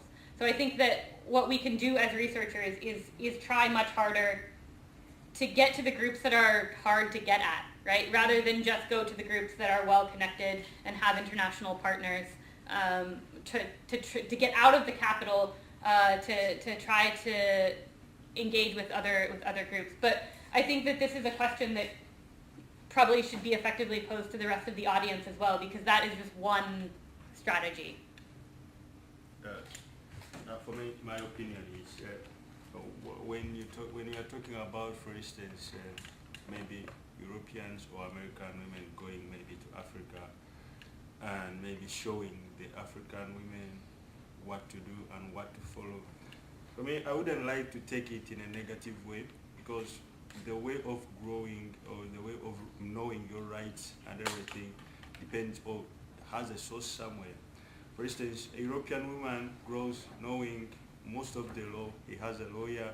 He knows that a doctor is not supposed, he's supposed to treat her. She has a right, she has everything, which in most of the communities, maybe in Africa, and all have not yet developed. So in some cases, maybe when a woman from Europe goes to Africa, I don't think that she's trying to show her maybe exactly what is happening, and I don't think that she's trying maybe.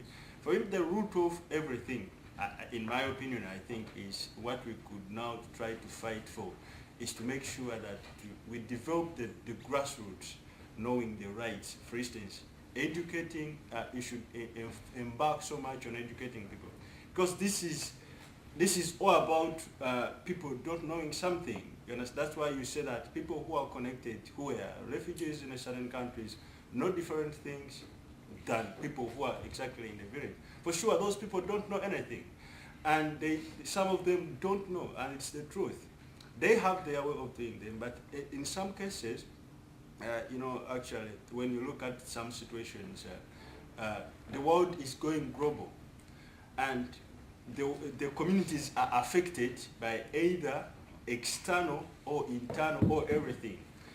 Even though a woman is in my village where I grew up, she's interested, she's seeing some few things on TV, but she's not yet, she's not yet integrated to it fully, because she just see them on TV, and always she needs somebody or thing.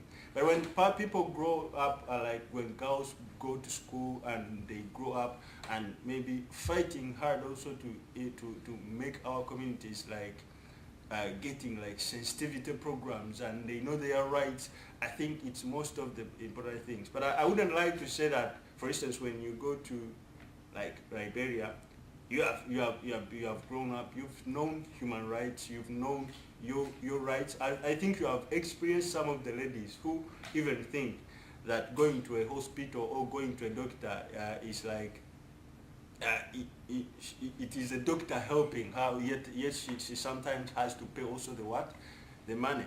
So that is in my opinion about that thing. Thank you very much. Mine is the question partly related to what you said, but maybe you mentioned it, but I just didn't get it quite clearly. I'd like to believe that it's very important what you've stressed here. The idea that normally women of African descent are infantilized, they don't have agency, they don't know what to do, but it's good that such stories as you are bringing up spread out, and this is fantastic to see that they already within them have resources that they can use to change their situation. But maybe I just didn't get it quite clearly. Is there a way from your work specifically how you can engage external players who are very interested? Maybe they just don't know how to actually get involved. But is there a prescription from your work that you think could be most effective to involve external players in ensuring that there's change? Because I still think that there's still a lot of use within external players. Is there something within your work specifically that you think they can really come in and be partners or whatever? I think that, this is the constant debate in peace building and development, right? Like, to what degree do internationals and locals interact? And I think what needs to happen to advance women, peace, and security is that external funders need to listen much more carefully to what local women's groups say they need in their for people accompanying women to sit, right? So I think that the fundamental if the fundamental problem is this hierarchy of knowledge, where the international community claims to have all of the knowledge, and that knowledge is superior to the local knowledge, right? What we need to counter is this hierarchy of knowledges. And that means the international community needs to get considerably more humble and ask more questions and listen more. And that's not to say that the international community has nothing to contribute, right? That there are all kinds of things that international development experts or peace-building experts can support and can help. But we really need to dismantle this hierarchy where one knowledge is perceived to be superior to local knowledge. I don't know, that kind of like a roundabout way of... Can I ask another one? Yeah, sure. Just a simple follow-up, and it sounds like I'm contradicting myself. But I totally agree with what you're saying. But some of the frustrations I face somewhat similar. I think in our aim to champion local voices, sometimes I kind of see that it's a possibility that sometimes some of the actions, some of the strategies could be, we know it very well, even if I'm an external, not in Liberia, there's certain actions, certain movements that can be harmful, but people are conditioned within their system to continue practicing it. I'll give a very clear example. In Zambia, when I was looking at something around sexual and reproductive rights, this idea of cleansing. And it's an area where it's full of HIV, and when one partner dies, the traditional norms that somebody should go and cleanse her section. But even you know that this is a danger zone for HIV. I do not need to be rocket science to know that this can be harmful. In that situation, do I respect the local voices who choose to do something that we all agree that is totally harmful, not for that person alone, but for the entire community? To what extent should I go and put my foot down as an external to change harmful practices? Because I think sometimes I am guilty of that. We overly romanticize the idea of local knowledge, but there are situations that local knowledge is completely harmful. And as an external, what do I do there? I kind of find myself in a very difficult corner. I'll answer that shortly because I get the feeling like you have a question maybe directly related. I wanted to ask you something, but what he says is sort of related to it, or more comment on, so to say, because I think Actually, I'm losing my track of thought now. But with regards to this, I think it's really complicated because you're talking about romanticizing the idea that people should be involved in their own actions, but actually it's more of sort of, I always get the feeling that it has to do with this whole guilt that relates back to the colonial period, and we're trying to find sort of a balance between actually making up and repairing for the harm that was done back then, and also knowing our place and knowing when not to get involved. And I say us because I'm obviously like a European person, and I'm doing my research in microfinance in Senegal actually, and I also recognize that you have to ask yourself, okay, to what extent do you get involved as an outsider, so to say, and to what extent do you not? And it is quite complicated to answer that actually, and I think what you said about being humble is very important. And I think, especially with organizations such as the UN, it can get very like, oh, we're doing all these good things and we're making the changes. But first of all, yes, you should be making the changes. Don't take credit for that. Just understand that that is your job. And second of all, most of the time isn't their initiative. It is something that is actually brought forward throughout sort of, what you said, bottom to top, more in that kind of way. And at some point, someone in the top is going to recognize and implement, perhaps. But what I wanted to say with regards to, I don't know how relevant this is because it isn't necessarily about security, but something I recognized within microfinance is actually that in Senegal and in lots of other places as well, women have come up with their own sort of like microfinance systems to help each other financially and to help themselves. Sort of like these saving deposits that they have, and it works differently everywhere, but that is a very clear example of women actually coming together and taking an initiative. And from the top, you would never know that someone needed it in that particular way. And I'd love to discuss with you a bit after, but it is very interesting to see that when you actually have someone dealing with their own area, they are going to know what they need. And I guess I don't have an answer for what Ju has said, but I just think it's very important to be careful as to what you get involved in and what you have an opinion about and how far you take that opinion. I'd rather take more questions, and are we out of time? Yeah, I see that there are lots of questions left, but the tight schedule of the day doesn't allow for more questions, unfortunately. Thank you so much. So.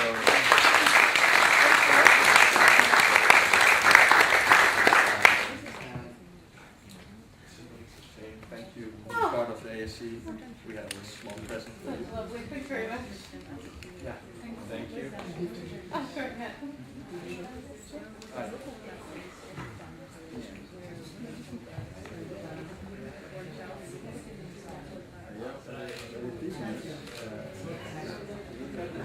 Thanks very much. We will now have a short coffee break till 4 o'clock. Everybody heard it? Small coffee break till 4 o'clock until we move to the third round. In this room we will have Dr. Robert Lansing on the future economic prospects in Africa. In room A12 we will have Mr. Jan Henop on press freedom and the media. And then in A3 we will have Dr. Martin Mwangi on African diaspora and their successes. Now the last one was in the field of economics. He's Professor Dr. Robert Lansing, and he works for the RAF. He's a professor of finance and financial markets within the Department of Economics, Econometrics, and Finance here at the university. He's also fellow of the Research Institute for Economics, Econometrics, and Finance, and also works at the University of Wageningen. He's furthermore scientific director of the Center for International Banking, Insurance, and Finance, and a member of the board of the Global Studies Groningen. Thank you very much. Welcome. Thank you very much. In 2009, the famous professor Mikhail wrote a book with the name Africa's Turn, and in this book he sketches a very positive picture about development in Africa. but he's also pointing out some, let's say, challenges and some possible fragilities in the African economies. So what I'm going to do in this speech is trying to give you an overview of macroeconomic developments in Africa, a long macro picture. I'm going to try to answer a little bit whether his very positive view about Africa is correct or not. Maybe it's a little bit correct, maybe not. I'm going to point out some challenges for African economies, and I'm going to beef it up a little bit with projects I do myself, which are more, that's on the micro level. So I do two things, macro, micro a little bit, the projects I do myself. So let's have a look at African developments. Maybe it's a bit too small to read from a distance, but if you look at African developments, if you start, let's say, considering African development from the period after the Second World War until the 1970s, actually African development was quite modest, relatively good.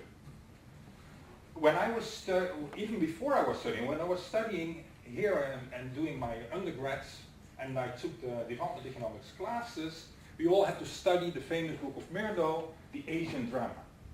Yeah, the problem at that time, many people thought that the problems were mainly in Asia and not in Africa. But after 75, things started to become very, very bad for most African economies. Yes, so, and at the same time, there was an enormous increase of economic growth in Asian countries like India, China, Korea, others. Yeah? So at the end of the 20th century, the academic debate actually was, what is wrong in Africa? Why is Africa not growing a bit better? What is happening in Africa? So if you look at this period between 75 and 2000, there were a lot of disasters in many, many African countries. You all know about this. I just pointed out here some examples. There was the Ethiopian famine. One was the Rwanda genocide, where more than 800,000 people were killed in only a few months' time. There was the Sierra Leone civil war.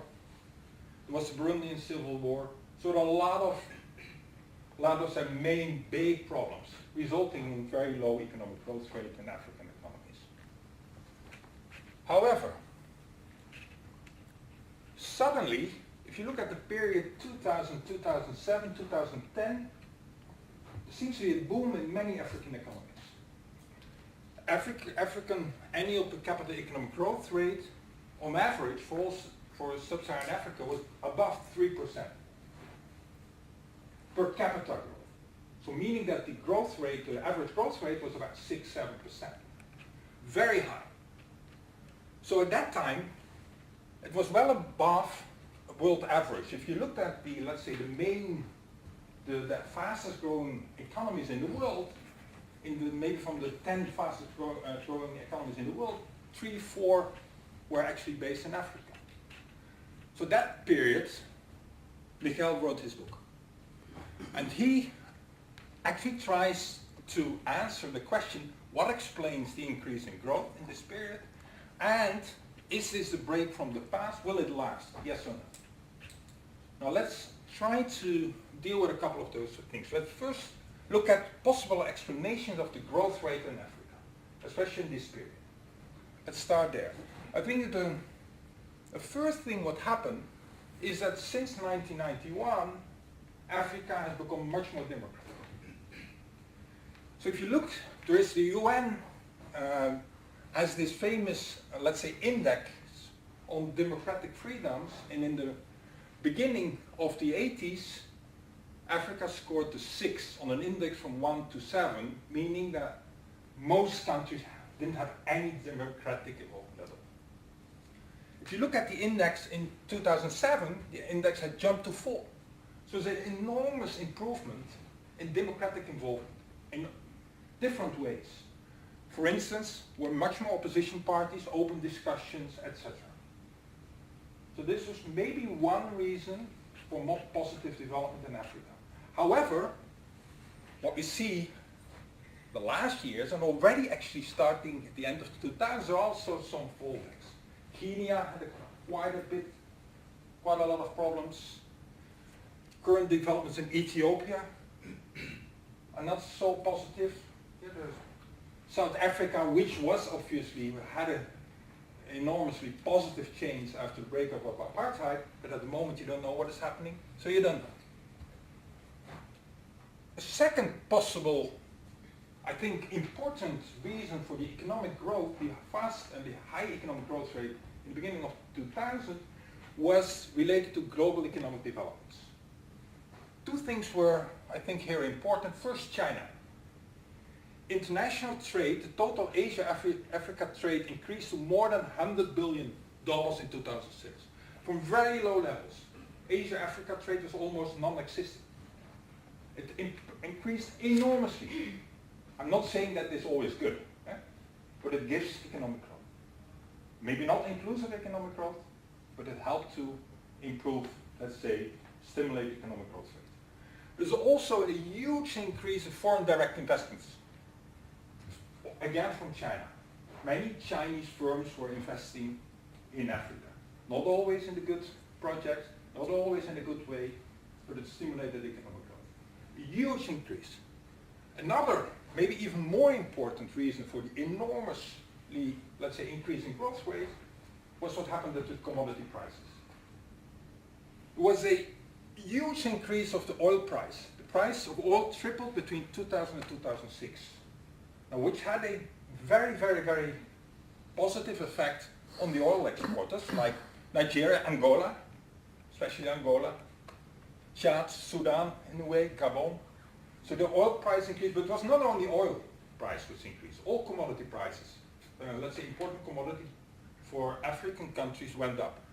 So the per unit price of copper, for instance, increased from $70 to $350 in a few years' time, which gave an enormous push to the Zambian economy.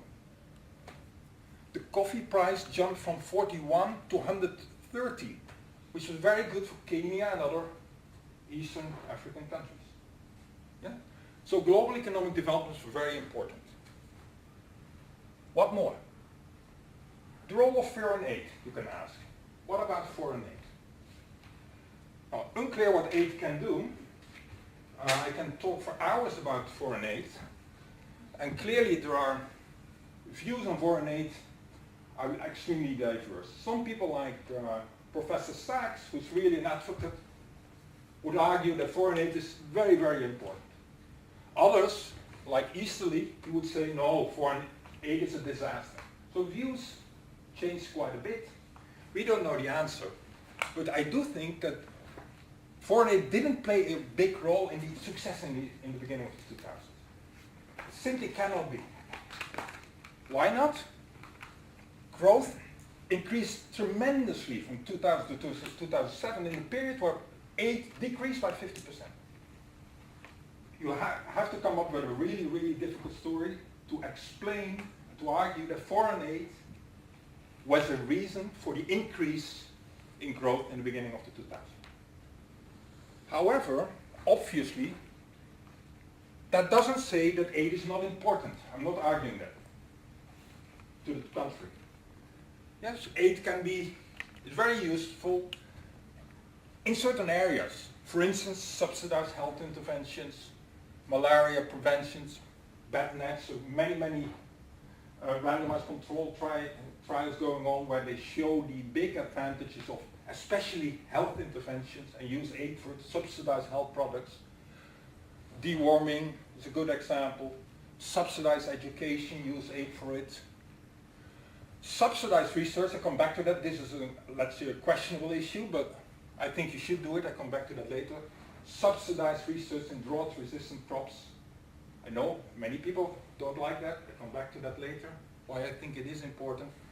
Use aid as an insurance mechanism. I come back to that later as well. Try to use aid in such a way that it can reduce violence within countries. And there are different ways how you can do so. If you talk about aid, I come to my first step to one of the research I do myself is what about microfinance? What is the role of microfinance? Many people in the last, let's say, decades were very positive about microfinance. microfinance advocates actually claim that microfinance institutes, by mainly providing credit to poor women in form of group lending, could even achieve what they call a double bottom line.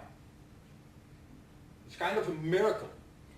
What did they argue? By microfinance given to women in groups, you could do two things at the same time. You could reduce poverty, and microfinance institutions could make a profit. Now, I can talk for hours about this. I don't believe it at all. I do believe that microfinance institutions can make a profit if they ask high interest rates, what they very often do. No wonder that they make a profit. I do believe that microfinance institutions can help reduce poverty a little bit if you don't ask interest rate.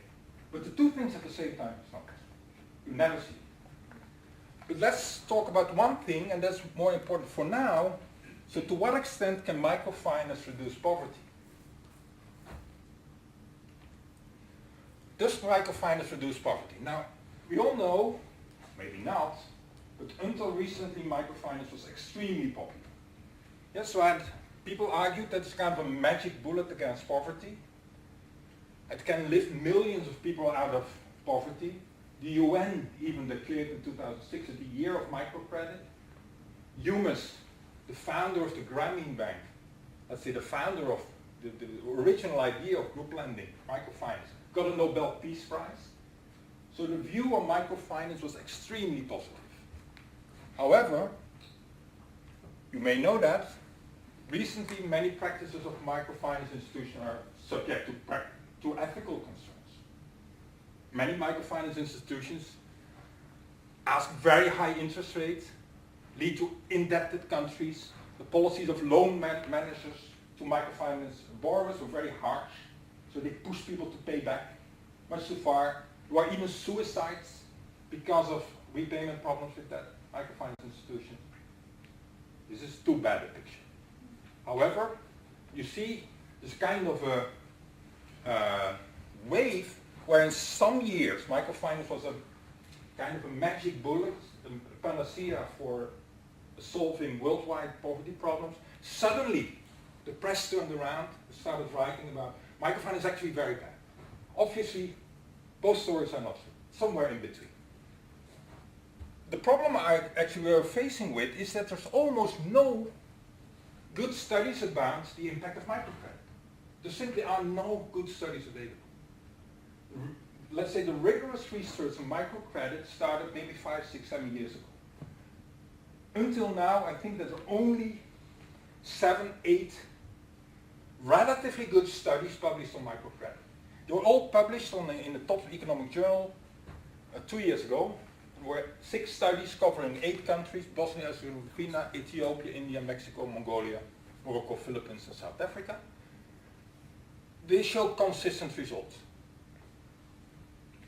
What those papers show is that microcredit does have a positive impact, but much smaller than we ever thought. Now, there's still a lot to say about the methodology those studies have used. So it's not the final answer, but the direction of the answer is there. It's unlikely that microcredit alone can boost income and can reduce poverty enormously. It can have a positive effect, but it can never do that without additional measures. No downstream impacts. So none of the studies found the long-term positive effect of microcredit on income, economic growth. So what should you do then if you think about microcredit? Then I come a little bit more in the direction of the type of research I do. Microfinance Plus. What is Microfinance Plus? It's what many microfinance institutions not only use credit, but they do a lot of other things. You have savings products, you have insurance products, they give trainings, they do something related to gender, they do business trainings, financial literacy training. Now, there's a lot of attention nowadays for so-called Microfinance Plus.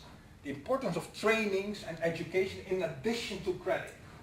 But the traditional idea of microcredit was credit alone is sufficient. The idea was people in developing countries are already smart enough how to use the credit. And you can even ask a high interest rate for it. But it's an extremely capitalist idea. It was the IMF and the World Bank who pushed that idea. Why? They saw it as a substitute for the, let's say, ineffective foreign aid. It became a kind of a boom. Microfinance is good. You can ask a price. Credit alone is good. Probably it's not working. So you need to do something else for which you actually need to pay, which you need to subsidize, for which aid maybe is not just a grant is necessary. For instance, the trainings. I will talk a little bit about one of the experiments I did in Rwanda.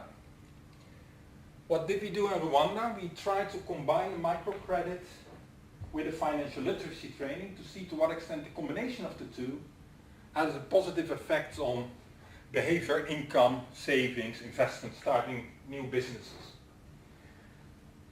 And we did this project together with a NGO, a Belgian NGO, Aquadef, and Aquadef runs those microfinance, the financial literacy programs in a couple of African countries, and here in Rwanda. And their, let's say, theory of change is as follows. You train a leader from a cooperative or a microfinance group, and then the leader will on-train other people. So they have positive spillover effects. Many NGOs have this idea. You train some people and then there are positive spillover effects. But what we did in this study, we looked at the who were trained and also on spillover effects.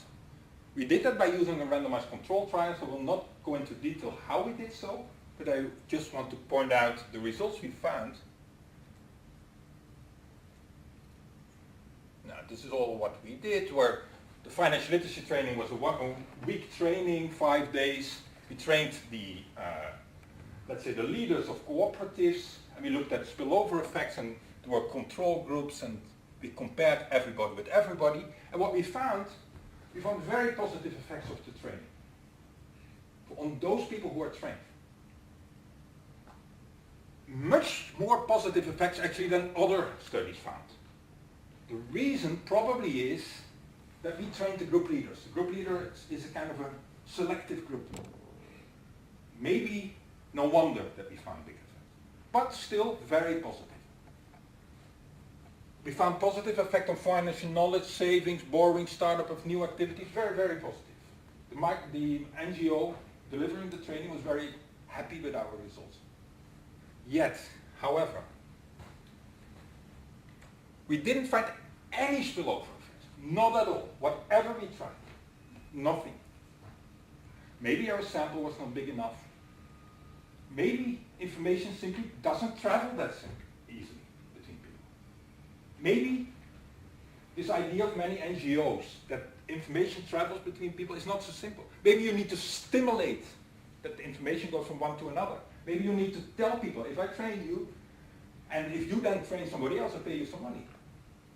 Here in this case, it didn't work. Also maybe no wonder, because if you think about it, people are sitting in the same village. And if you got a training how to run your business in a better way, why would you tell your neighbor it's a competitor of you? You better not tell. So it's not so strange. Anyway, microfinance. Microfinance just maybe may help to reduce poverty, but probably you need it to back it up with other things. Probably aid is needed for that. Another important issue, I think, for the more positive developments in Africa was violence. Reduction of violence. African countries have suffered greatest numbers of armed conflicts. We all know this. 70% of the countries have experienced at least 1 year of armed conflict since the 1980s. Enormous. But also good news, in the 80s, some really stubborn civil wars came to an end. Angola, Liberia, Sierra Leone, some examples. And, even more important maybe, quite surprisingly, many post-war countries had the highest growth rates in Africa. Look at Rwanda, Uganda for some period, Mozambique, Angola in a way, maybe Angola explained another way, but anyway. And there's quite some research nowadays which suggests that civil war has not permanently demoralized people in the country. So no extremely lasting negative effect in the country. I now make a step to the second study I was involved with myself, and that is a study in Burundi, where we looked at the impact of the civil war on people in Burundi. And what we tried to do is the following. Is a study which I did with some colleagues in Groningen, big study. And what we tried to do was the following. We tried to deal with the following question. The idea is that civil war was normally associated with the destruction of capital, breakdown of social norms, a lot of problems afterwards. Wars are kind of development in reverse. Yeah? Say it in that way. However, you saw at that time that many post-war countries were growing quite a bit. So what could be the reason for this? What is an explanation? What we did in this study was we looked at one thing. We tried to look at the causal effect of being exposed to violence and your social behavior afterwards. So basically what we did was we sampled villages which were very much affected by the violence, villages which were less affected by the violence, people who were very much affected by the violence, people who were less affected by the violence. And we basically compared whether people who were more affected by violence were more willing to, let's say, to contribute to public goods in the village. That was one thing. We did that by doing surveys. The first survey was done in 1997, before we started it. The second survey we did ourselves in 2012 or so. And we played a lot of so-called behavioral games, where we tried to find out to what extent people in the behavioral game who were more affected by the violence years ago were more altruistic or not. It was a nice study, long study. We got a lot of attention for the study. Many, it's one of, I think, my most cited paper at the moment. Many papers cited it. There's a lot of research who copied what we did nowadays. So this is a picture of Burundi. Now we had 35 communities we surveyed, hundreds of people.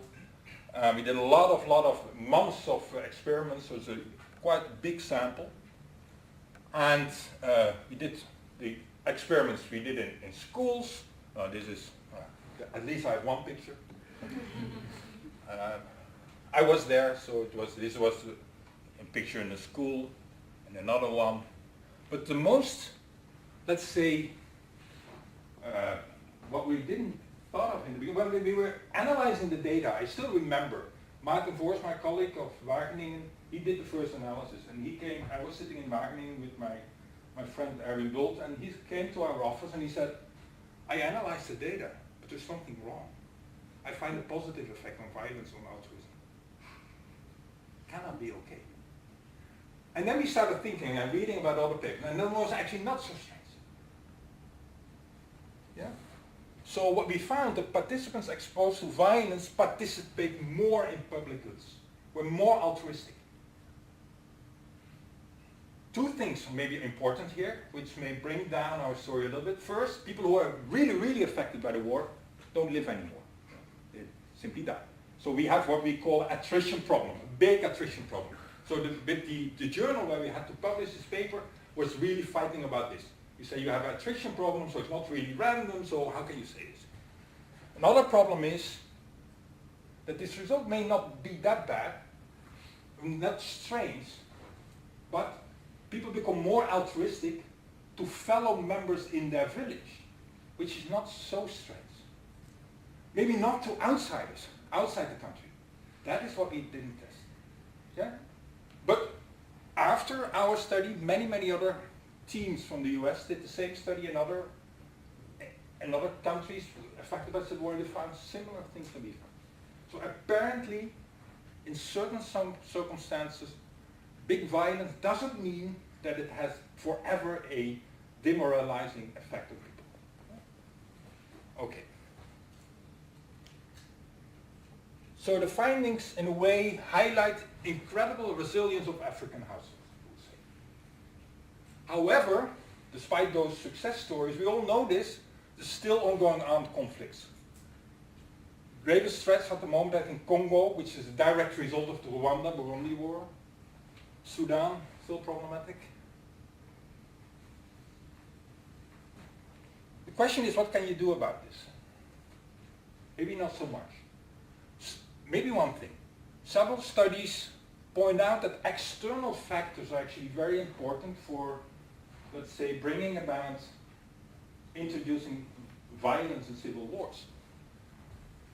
Factors that hurt African economies can set off armed conflicts. What type of factors seem to be very important there? Large drops in rainfall levels, large periods of droughts, enormous reductions in commodity prices. But if that is true, then we can do something. Maybe we can do something, not when the war already started, but in the beginning. What can we try to do? We can try to reduce the risk of drought, maybe. We can maybe do something with the, let's say, big shifts in commodity prices. Yeah. But talking about this risk of drought, maybe good to know, weather shocks is a tremendous risk factor. If you look at the forecast, it is really, really, really very bad story. So the temperatures worldwide will increase during the 23rd century, and the average temperature in Sahel will rise with 3 to 5 degrees Celsius, and rainfall will drop by, the estimates say, by 24% over the next 50 to 70 years. Which is enormous. Imagine. It's an enormous effect of the type of crops you can grow. You need to probably have crops which are prone to drought risk. So you need to have other varieties of crops to protect yourself against these enormous drought shocks. So the question then is, can we target aid such that it can help to reduce risk of drought? Let's look a bit how I'm doing on time. Can we do that? Aid as an insurance instrument. Now, I think that more research in drought-resistant crop varieties is necessary. Most Wageningen colleagues will agree with me, some not, because it's also a political issue. Yes, some people say drought-resistant varieties are developed by multinationals and you only stimulate some capitalism. I think it's necessary. What you also can do is rainfall insurance for farmers. This is the third side step I make, because I do myself some research on rainfall insurance for farmers, index insurance. Insurance, so we see all type of waves what people find important. I work in the finance part. Some periods aid was important. Then suddenly it was microcredit. And then people said, no, savings are important. And nowadays people say, no, it's insurance. That will do it. Insurance. But the problem is, insurance has a lot of bad effects. Moral hazard at first selection. Because who will insure himself for illness? Only those people who are sick at first selection. Who will go to the doctor? Or if you have an insurance, if you have health insurance, then if you feel a little bit sick, you already run to the doctor. So there's a lot of moral hazard problems. So insurance companies argue, no, we can't sell insurance to people in developing countries because the asymmetric information, we have those at first selection problem, moral hazard problems, so we can't do that, we will make a loss. So then they came up with this brilliant idea, index insurance, also called weather insurance. What is index insurance? Index insurance is an insurance which pays out when something is below or above an index. Weather insurance is the main example here. What they do, a rain insurance, they measure at the Rainfall Institute how much rain has fallen in a certain period. And if you have insured yourself against this rain, let's say drought, not enough rainfall, if the index is below a certain level, then you got it. Now, the big advantage of such an insurance is, obviously for the insurance company, you cannot affect rainfall. So moral hazard and adverse selection is quite difficult. Yeah. So there's an enormous boom in index insurances all over the world, many African countries as well. There's a lot in Ethiopia, in Kenya. The study I'm doing with some of my Groningen colleagues actually, and some Wageningen colleagues, The problem with this index insurance is, and that's more often the case, we are very positive about it. The World Bank is very positive about it. We economists are also very positive about it. We can explain all our students why this is such a good product. But nobody is buying it. The uptake is 7-8%. So there must be something wrong. Why is nobody buying this insurance? So that is what we try to deal with in an example in Ethiopia. So what we try to do there is try to tackle maybe one of the main reasons why people are not buying those insurance. Basically, if you think about this insurance type, then there are a couple of reasons why people are not willing to buy this insurance. First, people are credit constrained. You can simply, if you buy an insurance, you have to pay the premium in advance, and people don't have the money, and so they don't do so. Yeah? Trust. Many people don't trust the insurance company, especially if the insurance company makes big mistakes. I know of an example in Ethiopia where some of my colleagues were working with an insurance company. They had this index insurance, and the rainfall was not enough, so people need to get this money. They didn't get it. The insurance company didn't have the money. So you will never buy something from this thing. Yeah? So a lot of things. Financial literacy. People don't understand an insurance product.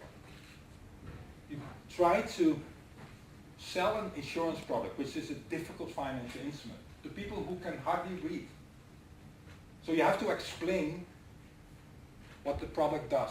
There's a lot of examples where farmers bought an insurance product and came at the end of the year to the insurance company and said, you have to pay me some money.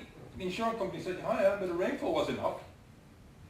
So they didn't understand that they only get the money if the rainfall wasn't enough. So there's a lot of problems. So people have this financial risk, and this is what they call basic risk. If this rainfall station is far away from your own land, that may well be, especially in hilly countries, and that is certainly the case, it's not raining on your plot, but a lot of rain is falling in the neighborhood of the measurement station. So that's, I think, the 4 main reasons. So what we can't do everything at the same time. So we basically tackled 3 issues, mainly 2. Credit constraints and farmers' trust. And what we did, we developed a new insurance product. So we basically tried to focus on 2 issues, the trust issue and another type of insurance product where we try to deal with the credit constraint. So we developed a new insurance product where farmers were allowed to pay the premium after harvest. Allowed. They could pay earlier. They got an option of paying it. Yeah. The trick then, of course, is how do you ensure that the farmer will pay the premium at the end, because if there is no drought, there's no incentive at all for you to pay the premium, of course, afterwards. So we thought of all type of tricks. We did it in type of joint liability, group lending system, etc. All tricks to ensure that the payments were there. And we tried to improve this trust issue by selling the insurance coupons via IDRs. IDRs are social organizations in Ethiopia. We marketed via the IDRs, and the group leader of the IDR was talking about it, so that to reduce the trust problem between the insurance company and the farmers. And we did this in Ethiopia, and in Oromia district. Actually, the district, we're still doing this experiment for more than a year now. And the newest round actually starts this Monday. I'm very excited about it, but Oromia district is a little bit problematic at the moment. So I don't know whether people from Ethiopia here, but that's the district where there's now quite some problems. So my PhD student, so we actually wanted to do a survey starting this week with tablets. We said, no, we can't do it with tablets. We have to use really enumerators who are living in the village, know people, and we can't run around with tablets at the moment. It's too risky and better for you not to come, blah, blah. Anyway, I don't know whether it's correct, but I believe it. We did this experiment with about 10,000, 12,000 people, and we randomly made 6 groups. I'm not going into details again. Basically, what we did is we randomly offered some people the possibility to buy this insurance product where they could pay premium later. Some people were offered the insurance product, standard insurance product via the IDR, some via the IDR and also the possibility to pay later, some the standard product, etc. And then we looked at uptake. And the results were really, really promising. In the standard insurance product, we had an uptake of 10-11%, similar to what the insurance company normally had. In our most, let's say, incentivized intervention, where people could buy it via IDR and had the possibility of paying later, we had an uptake of 42%. In all cases where we offered people the possibility to pay later, the uptake went up enormously. A big signal for credit constraint. Yeah? We're still doing this experiment. We do a lot of things, but it anyway indicates that many farmers are credit constrained and simply not buying for a variety of reasons, but also because of this credit constraint thing. And you can tackle this issue. You can deal with it by subsidizing, etc. Aiden guy comes in. Okay. Of course, index insurance will not solve all drought problems and all issues. Until 2010, set up many hopeful developments in Africa. So it seems as if there is hope that Africa is on the path to real economic and political progress. International trade seems to be rising, better infrastructure, more democracy, less violence. However, unfortunately, Kenyan crisis, problems in Cote d'Ivoire, we saw Zimbabwe, and starting from 2010, growth rates actually went down. Just to give you some ideas, this is 2015, you see enormous heterogeneity. Some countries have still quite high growth rates, Cote d'Ivoire, Ethiopia. Ethiopia is nowadays going down because of the problems, Mozambique. But this is not the per capita growth rate, this is the actual growth rate. The countries with the very high growth rates in the beginning of the 2000s now dramatically dropped. Look at Angola. Why? Come back to that in a minute. The explanation is very simple. Here you see maybe a little bit too much, a picture for what happened in sub-Saharan Africa from 2004 till now. Sub-Saharan Africa growth rates until 2010-11 were above world growth, and now it's about similar or even below the world growth rates, and especially the oil exporting countries. Negative growth rates. This also explains then why the growth rates were so high before 2000. Now the oil prices plumped. Very simple explanation. And it has a tremendous effect. And other commodity prices also dropped quite a bit. Average growth rate decelerated sharply to 1.5%, and the population growth is very high, so negative per capita growth rates. Yeah? Well below population growth, far less than the high growth rates of 15 years ago. The main reasons, the plunging commodity prices. Particularly oil, which fell 67% between June 2014 and December 2015. I was very happy because of this plump in the oil price.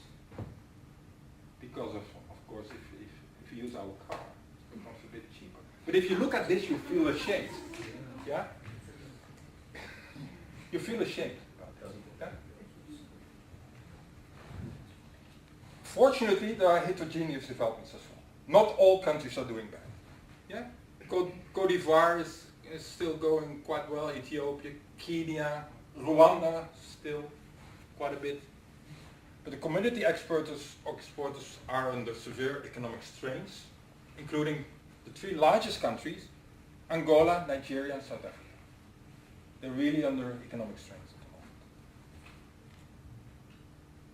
the moment. I got the wrong way, I think. So I come a little bit to the end. What are the challenges for the coming periods?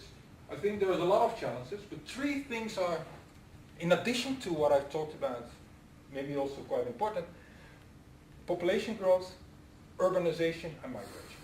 Two issues which I think are important. Three issues which are quite important. Let's start with population growth. Here are some figures. In 1900, Europe had 25% of the population in the world, Africa 5%. In 2015, Europe 11%, Africa 16%. But what is even more important, if you look at fertility rates, so the amount of children per mother, in Europe it's 1.5. In Africa it's 4.6. Yeah? It's enormous. It's an enormous increase. If you look at the predictions, population predictions, then Europe goes down a little bit, but Africa, in the end of this century, if it keeps on growing like this, will have more than 3 billion, 4 billion people.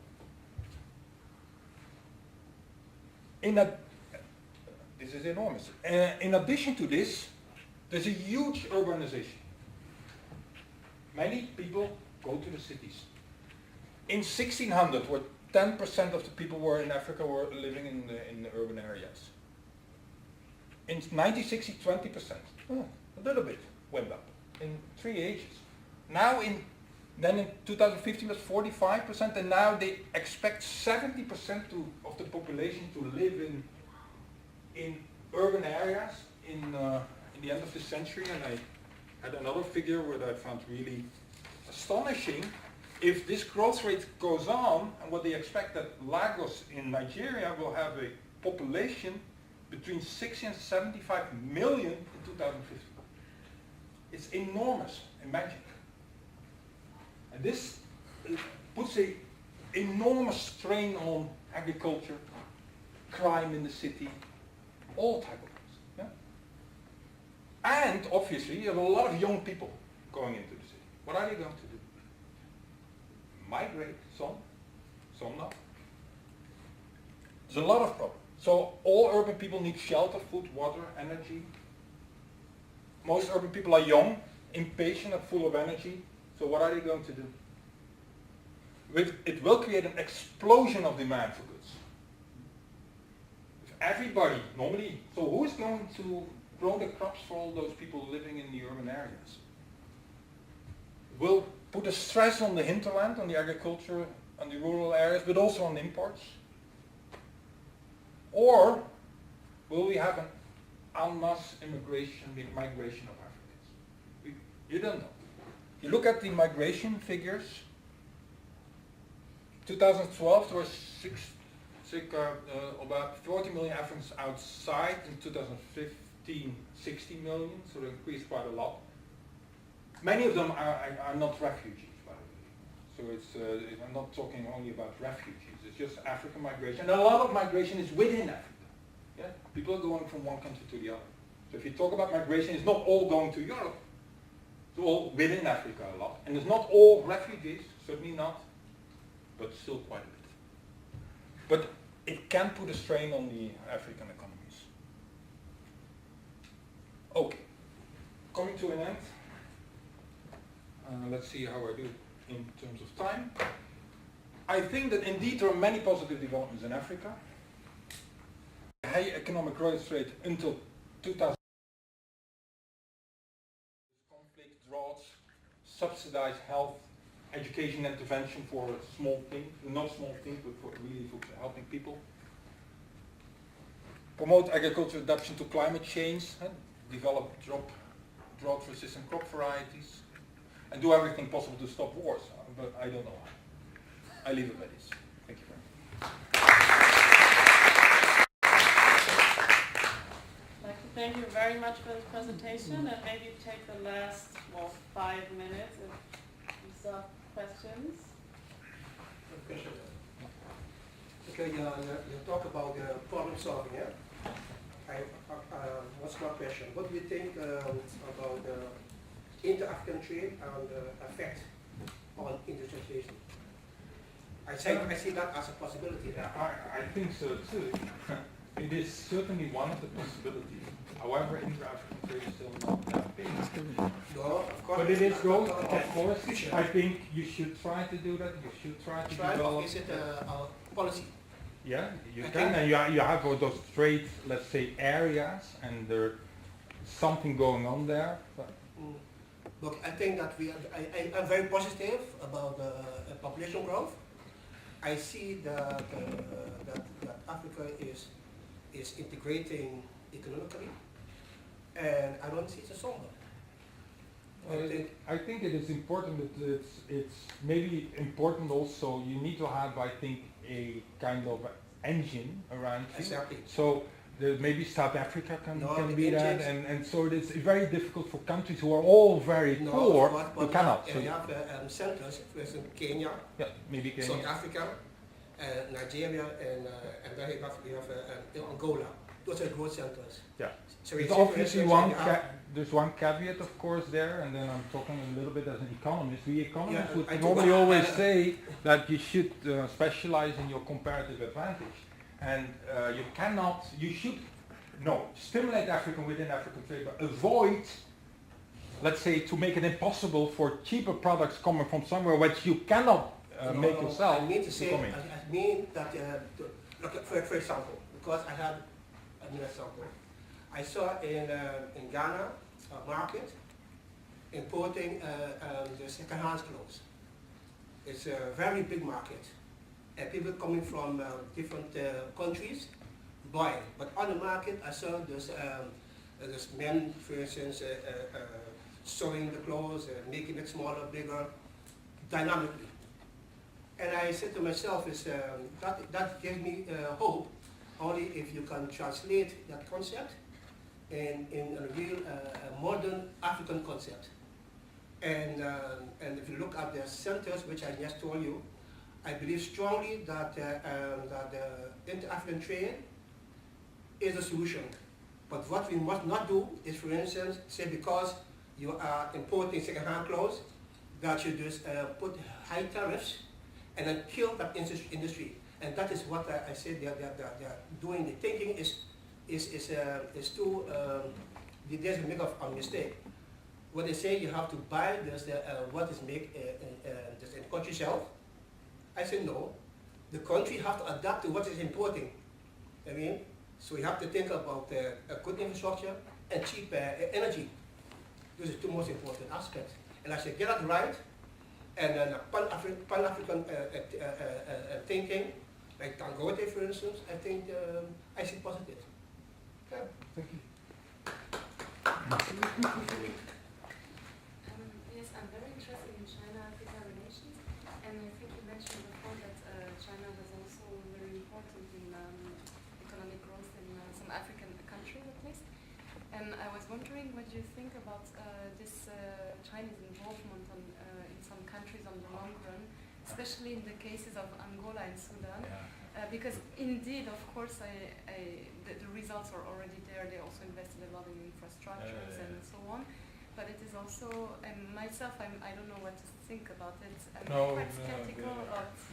I think you're completely right. Look, I'm not pretending that I'm an expert on African-Chinese trade. I don't know. Probably you know more about this than I do.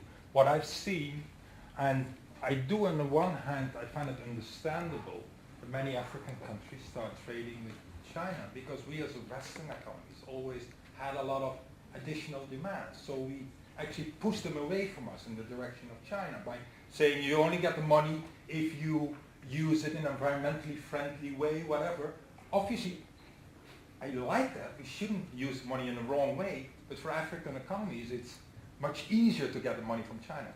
A completely different question is whether this will help Africa in the long run. If everything is sold to China, but you don't know. I got exactly the same, I took exactly the same position on the paper, but it's very difficult. I mean, how do you think that there's also opportunities on the long run maybe, or is there a shift in that relationship? You don't know. So if I sometimes talk with Africans in one of the countries I go to and talk about, let's say, the infrastructure which came there, they sometimes are joking. So the infrastructure is already, the road is already bad, it's made by China. Yeah. So yeah, you don't know. So you don't know. But you cannot deny that certain growth there was because of China.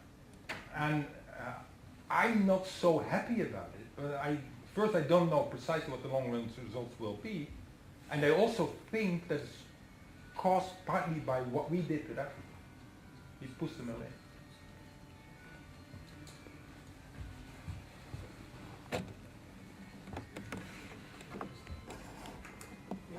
Thank you.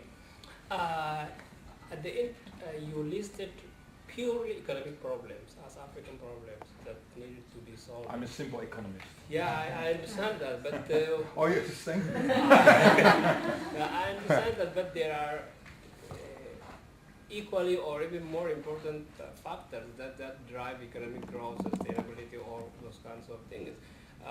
We heard just the earlier presentation that there is one presentation in which the presenter explained that Africans have governance problem. Is even the democratic governments have not changed by adopting inclusive, consultative, political and economic decision making.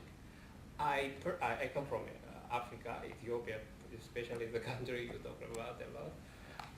I see the number one problem is that we don't have leaders with sustainable or community or people-based advancement. They are there for themselves, many of them. So Yes. we have a governance problem. So what is your... No, I completely agree with you. I didn't want to touch on this issue. I think because we always talk about this governance problems in Africa. I completely agree with you. Sometimes it's very difficult because what is a good leader? Talk about Rwanda. Is the president of Rwanda, is that a good leader? Yes or no? He brings about a lot of economic growth, but he's in a way a benevolent dictator. It's not democratic, but maybe for economic growth, very good. So it's not such an easy thing, but I agree completely with you that part of the problems in Africa are caused by the political system. Part of the underlying problems of the political system had to do with Western involvement years and years ago. So where is the root cause of this? Obviously, to solve it nowadays, you need to maybe get rid of those leaders and try to bring in new leaders. But how? But I do agree with you. It's obviously important issue. So we need to wrap up now. Already. I'd still like to give this Tinga from Tanzania handcrafted to Thank you. you. And again, thanks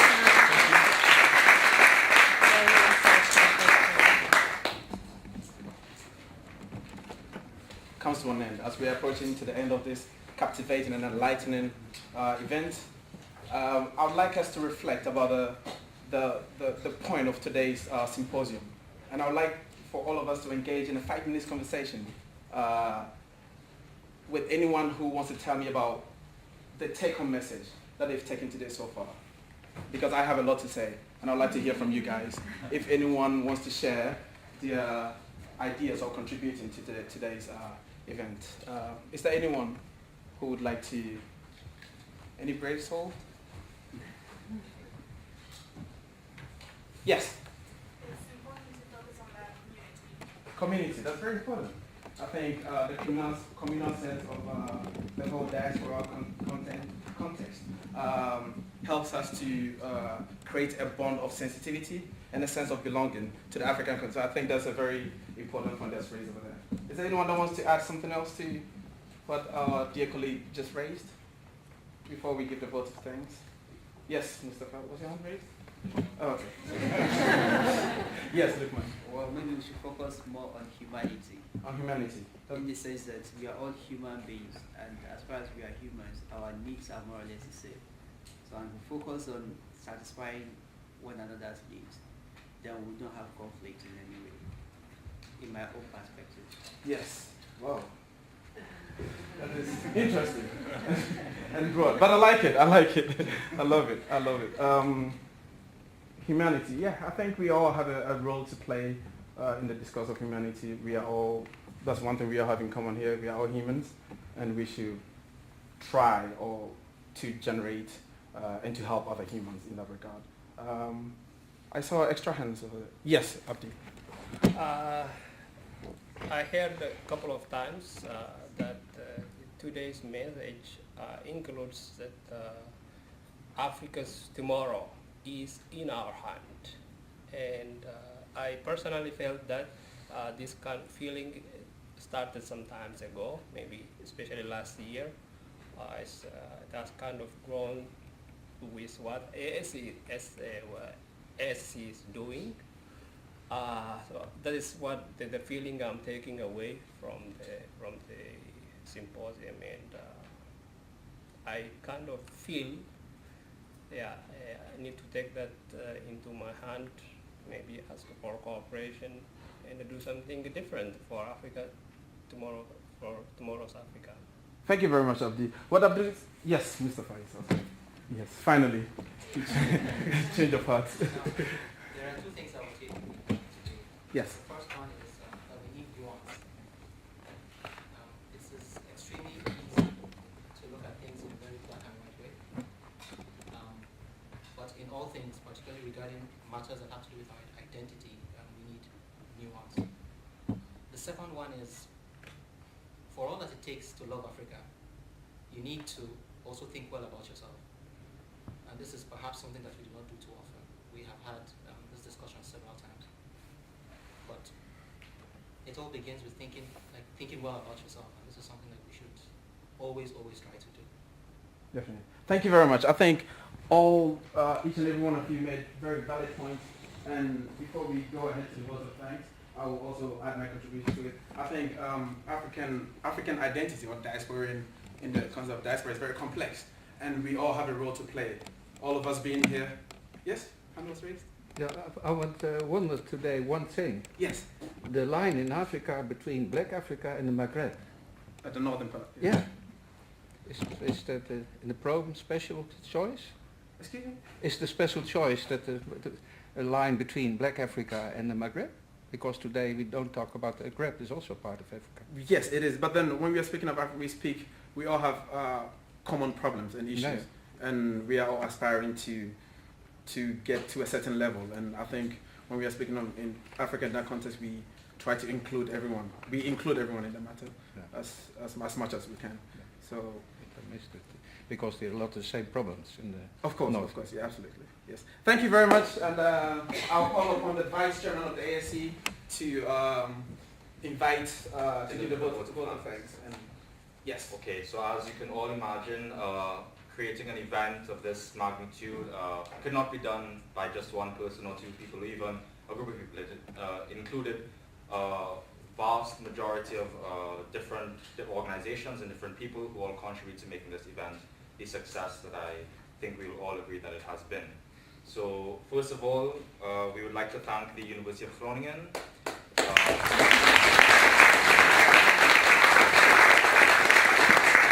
They were so kind in allowing us to use the Center room and use the A13 room and use the A8 room and the A12 room. So for that we are very grateful. Also the Department of International Strategy and Relations, which we have our representative here.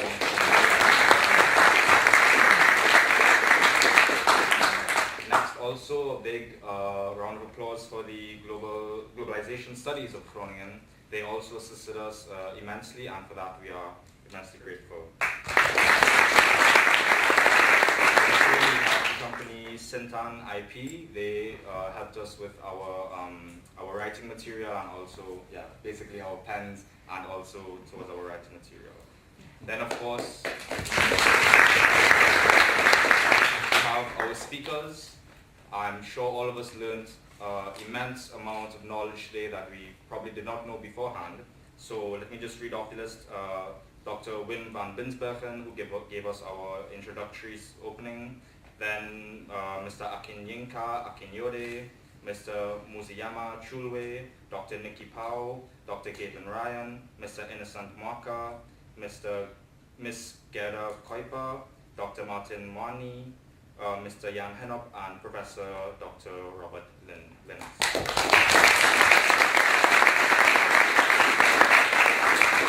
And of course, we would like to thank thank the board of the African student community here in Groningen, and also special thanks goes out to the ASC Symposium committee, which helped create this event and make it such a good success. So we have, to demonstrate our thankfulness to them, we have Zainab and we have Nia, who will present the certificates of gratitude towards them. So let me call first from the Politics Committee, Leah Nijhoff.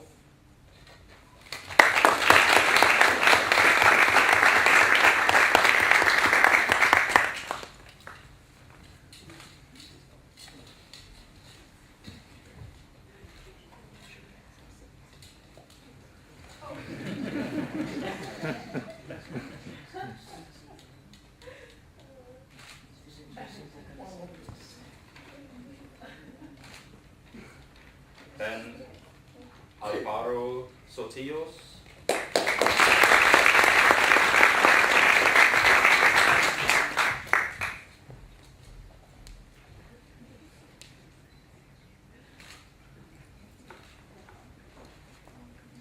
And Rick Noble.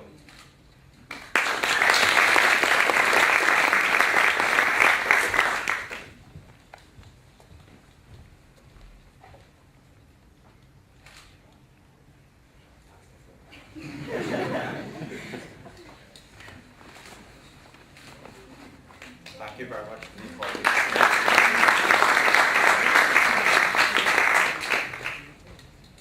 Then we have the representative from the Social Matters Committee, our dear friend from Groningen, Lukman Jinadu.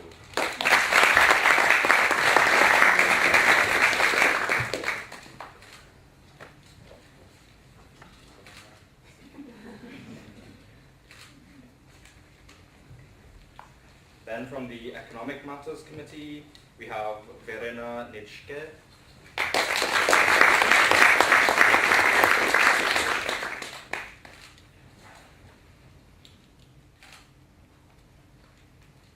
And we have Amanda Bollig.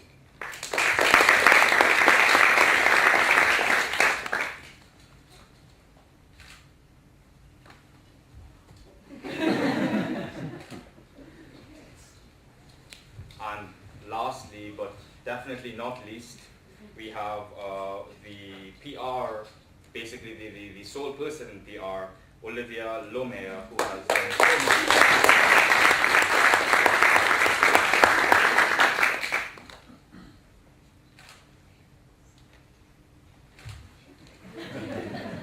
And finally, let me just thank Mr. Ui from AFTV, who came to help us today, and we are extremely grateful for their contribution. Thank you very much.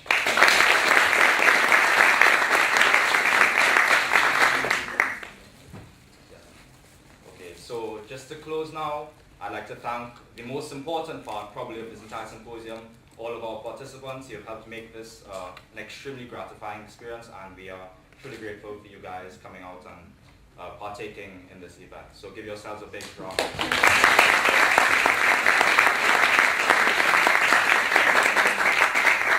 So with that being said, I think this is the part of the day that everyone has been looking forward to. Please, you can go down to the brewing saal and enjoy some refreshments. Thank you very much. Thank you very much.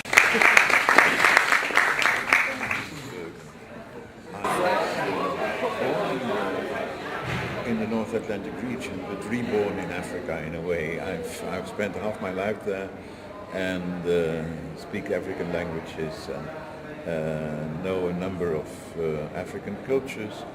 And my mission in life, I think, as an academic, is to redress the negative image that exists on Africa and to replace it by well-informed positive aspects of African culture and society that I have come to know over the past 50 years, inside out.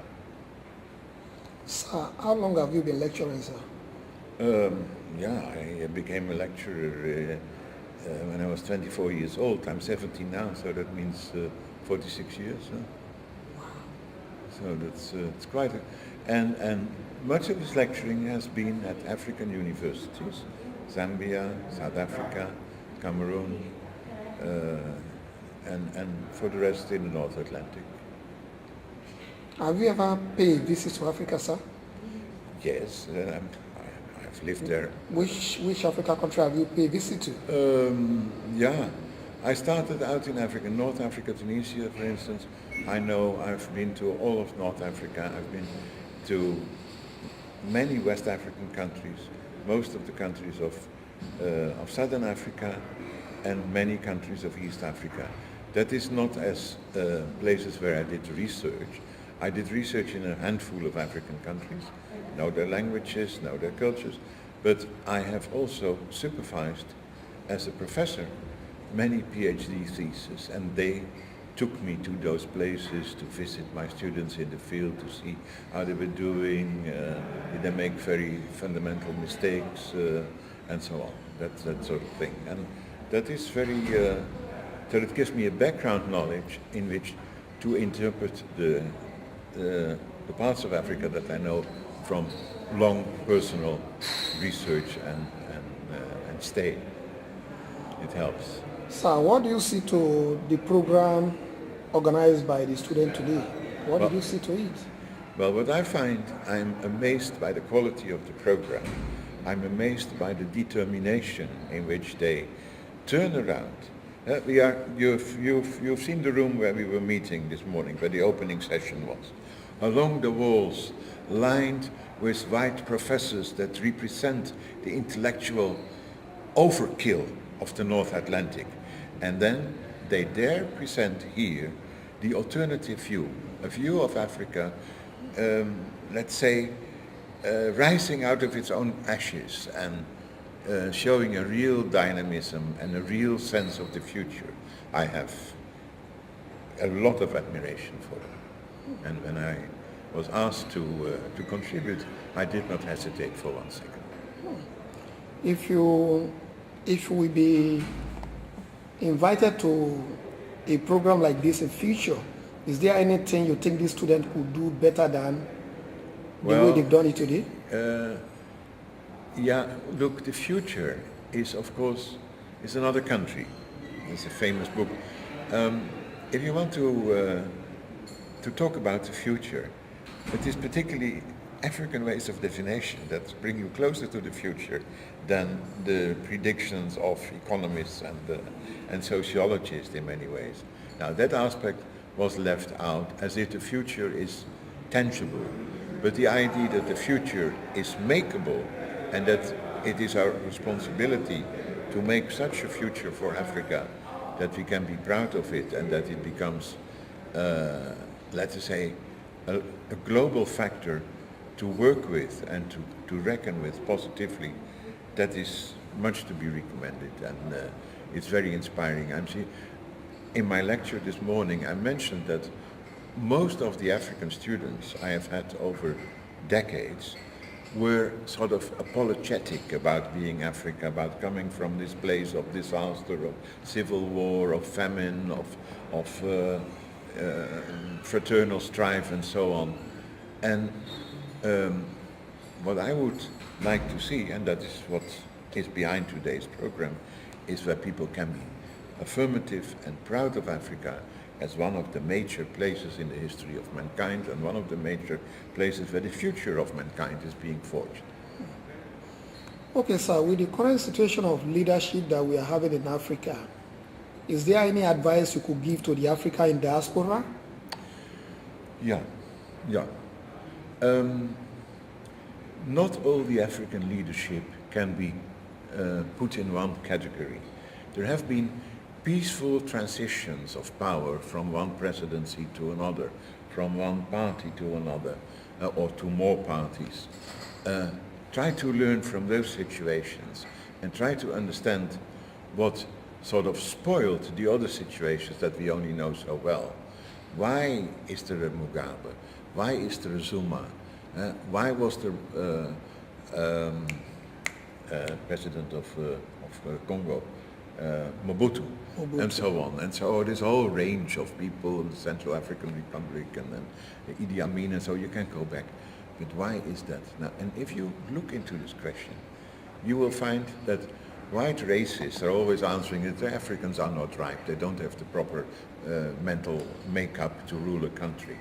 But the truth of the matter is that in all these cases you see the invisible hands of the North Atlantic power interest in raw material, interest in arms sales and everything behind it, and spoiling whatever could be achieved if things were being done fairly. This is not the whole story, but it is part of the story, and especially Africans who are training abroad or who are living in the diaspora should be very, very keen on making a contribution, but not selling out to these local, say, elites that are only looking for more spoils to enrich their own situations. But there are also very positive developments also in African leadership. Learn from them and further them. Thank you, Prof. We don't want to take much of your time. I'm trying to finish up my PhD there. Good. You have given an extensive lecture today, and I'm very pleased with the lecture you gave. Looking at you, you have African background. May I ask you that if I will put it to you that the problem we're having in Africa is leadership, really, like you said, but let's take a case study of Nigeria for an example. Which way forward do you think for Nigeria, with all the vast natural resources that we have in Nigeria? Still, leadership is our problem, embezzlement is our problem. What do we do? Well, number one, as you've quite rightly observed, leadership is a problem. And as I said in my lecture, it originates from two aspects. Number one is the fact that we've adopted a very wrong strategy in terms of structure of leadership, which is a liberal democracy, which is totally incompatible given our historical and our colonial legacy. So that has made it very easy for elites and leaders to embezzle, as you said, especially Nigeria. And in a country where resources are not communally owned, it becomes very easy for them to embezzle all these resources. So the way forward is, first of all, to go back to the drawing board and rethink the styles and systems of governance we have in place. Things like liberal democracy cannot work for the context of Nigeria and in most other parts of African countries. So we need to go and search, find out within ourselves, come up with our own local prototypes of governance systems that allow us not to have elites, allow us not to have resources owned by individuals, but resources owned communally, go back to our basics, look at our tradition, and see how best then we can develop a governance system that is in touch with our communal philosophy, which existed prior to independence, prior to colonization, So we need to redraw that. So we need to really focus a lot on those traditional principles that existed prior to colonization. So the style of leadership that we have is completely the wrong one. So by changing Good Luck to Buhari will not change anything, because the fundamental problem is not these leaders, but it is a system within which these leaders are sustained. So they are legitimately voted into, and that gives them power, and that takes power away from the people. So it's a constant questioning of these styles of leadership that we need to undertake, and therefore with that develop our own systems, develop our own strategies. But all the strategies that we develop should not give these leaders careers. So nobody should go in government to make a living. Politics should not be a career. Politics should be a service. And politics should be meant to serve the people, and should not be one that allows these people to make as much as they make. So it's an attractive process to make so much money because we don't have institutions that can keep these people in check. And for lacking institutions, we cannot continue with liberal democracy, because that is only allowing these people to continue embezzling. So we need to go back to our drawing boards and try. It's a trial and error. It's not an easy answer. It's trial and error. We need to experiment different strategies, but borrowing a lot from our traditional settings that allowed for communal living, allowed for each one to look for at each other's interest. And this is very true. It is extended even in our churches, in our religion. Everybody is now, oh, I need to make money and make money. I need to be successful and successful alone. So the question is no longer, oh, we need to be successful as a society. So all those institutions of looking after each other have died. So we have been filled with an individualistic, capitalistic mentality to think that I should succeed, not we should succeed. And this is where the problem is. So those institutions of communalism have been destroyed. We need to go back to the basics. And as much as a Western democracy has this hegemonic power on Africa in general, we need to challenge that and seek our own path within all these hegemonic spheres that exist right now. Okay. If you said we need to go back to a drawing table, there is a widely accepted saying among the grassroots people that, for example, Nigeria, I'm using Nigeria as a case study, that Nigerians love social life. Nigerians don't want to die. Nigerians are afraid of dying. They like enjoyment. So people are now thinking that what if the country promulgates a death penalty for public embezzlement? Do you think that can be a solution? No, I don't think so. I don't think by doing that we'll just be dealing with the symptoms, not the disease. So the disease is not leaders. The disease is not Buhari. The disease is not good luck. The disease is not Obasanjo. Those are just symptoms of the disease. So by that you're just using a band-aid. We're just using a painkiller. You're not dealing with the problem. So the problem is not these leaders. The problem But in China, this law was promulgated, death penalty for public embezzlement, and we think this is why China has developed. No, because China was rated third world country, I think, some years back, with the same time with Nigeria, but now we are surprised that China overcome this third world. But you're completely right to say China has overtaken us. But it's not precisely because of the death penalty. It's precisely because China developed her own governance system. It was not liberal democracy. So under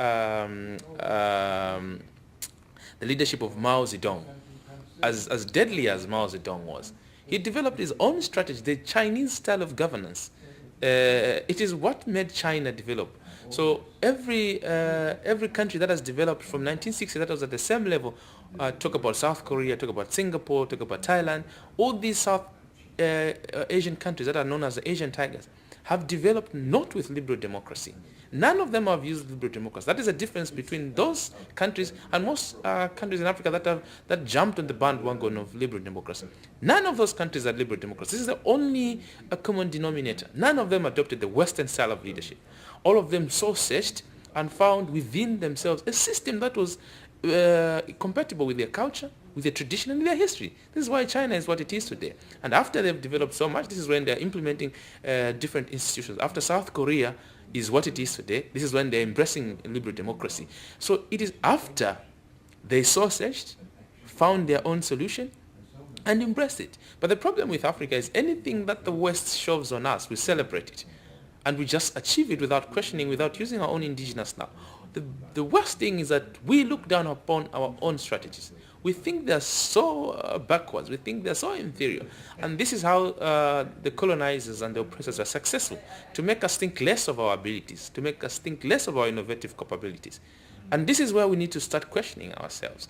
And like I said, when we go back to what Stephen Biko says, the greatest weapon in the hands of the oppressor is the mind of the oppressed. Because once they have that, they can manipulate you in any way, shape, and form. So we need to go back as Africans, sit down, sausage, let us find our roots, let us find something that works within our culture, within our systems. So for me, the leaders we have, I place less blame to them. The blame is the systems that exist. So Zambia was a good case in point. In the last 15 years, I've had different leaders, 6 of them. But the situation has not changed at all. So the solution is not in changing leaders, a good leader for a bad leader. That does nothing. You need to change the system from a terrible system we have right now to a better one that is compatible with Africa. And we can name it whichever name we want to give it. We can call it Ubuntocracy. We can call it whatever we want to call it. But it should be our own, our indigenous style, looking at how it can fit our different cultures, our different religions, our different tribes, our different ethnicities. how it can make that everybody lives in peace given those things. But what we have right now is systems that allow us to compete, not to cooperate. So it's about competition. I'll compete against that opposition leader so that I can win. We cherish competition, but this is not where we came from. We were cooperative people. So we celebrate things that are suitable for the West, but not for us. We have different ethnic backgrounds, different tribes, different religions. And because of competition, we have a lot of conflict, a lot of rivalry. Oh, people in the north vote this one, people in the south vote this one. And this is not what we should be doing. So in short, I think we need to go back to the drawing board and find ourselves.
you.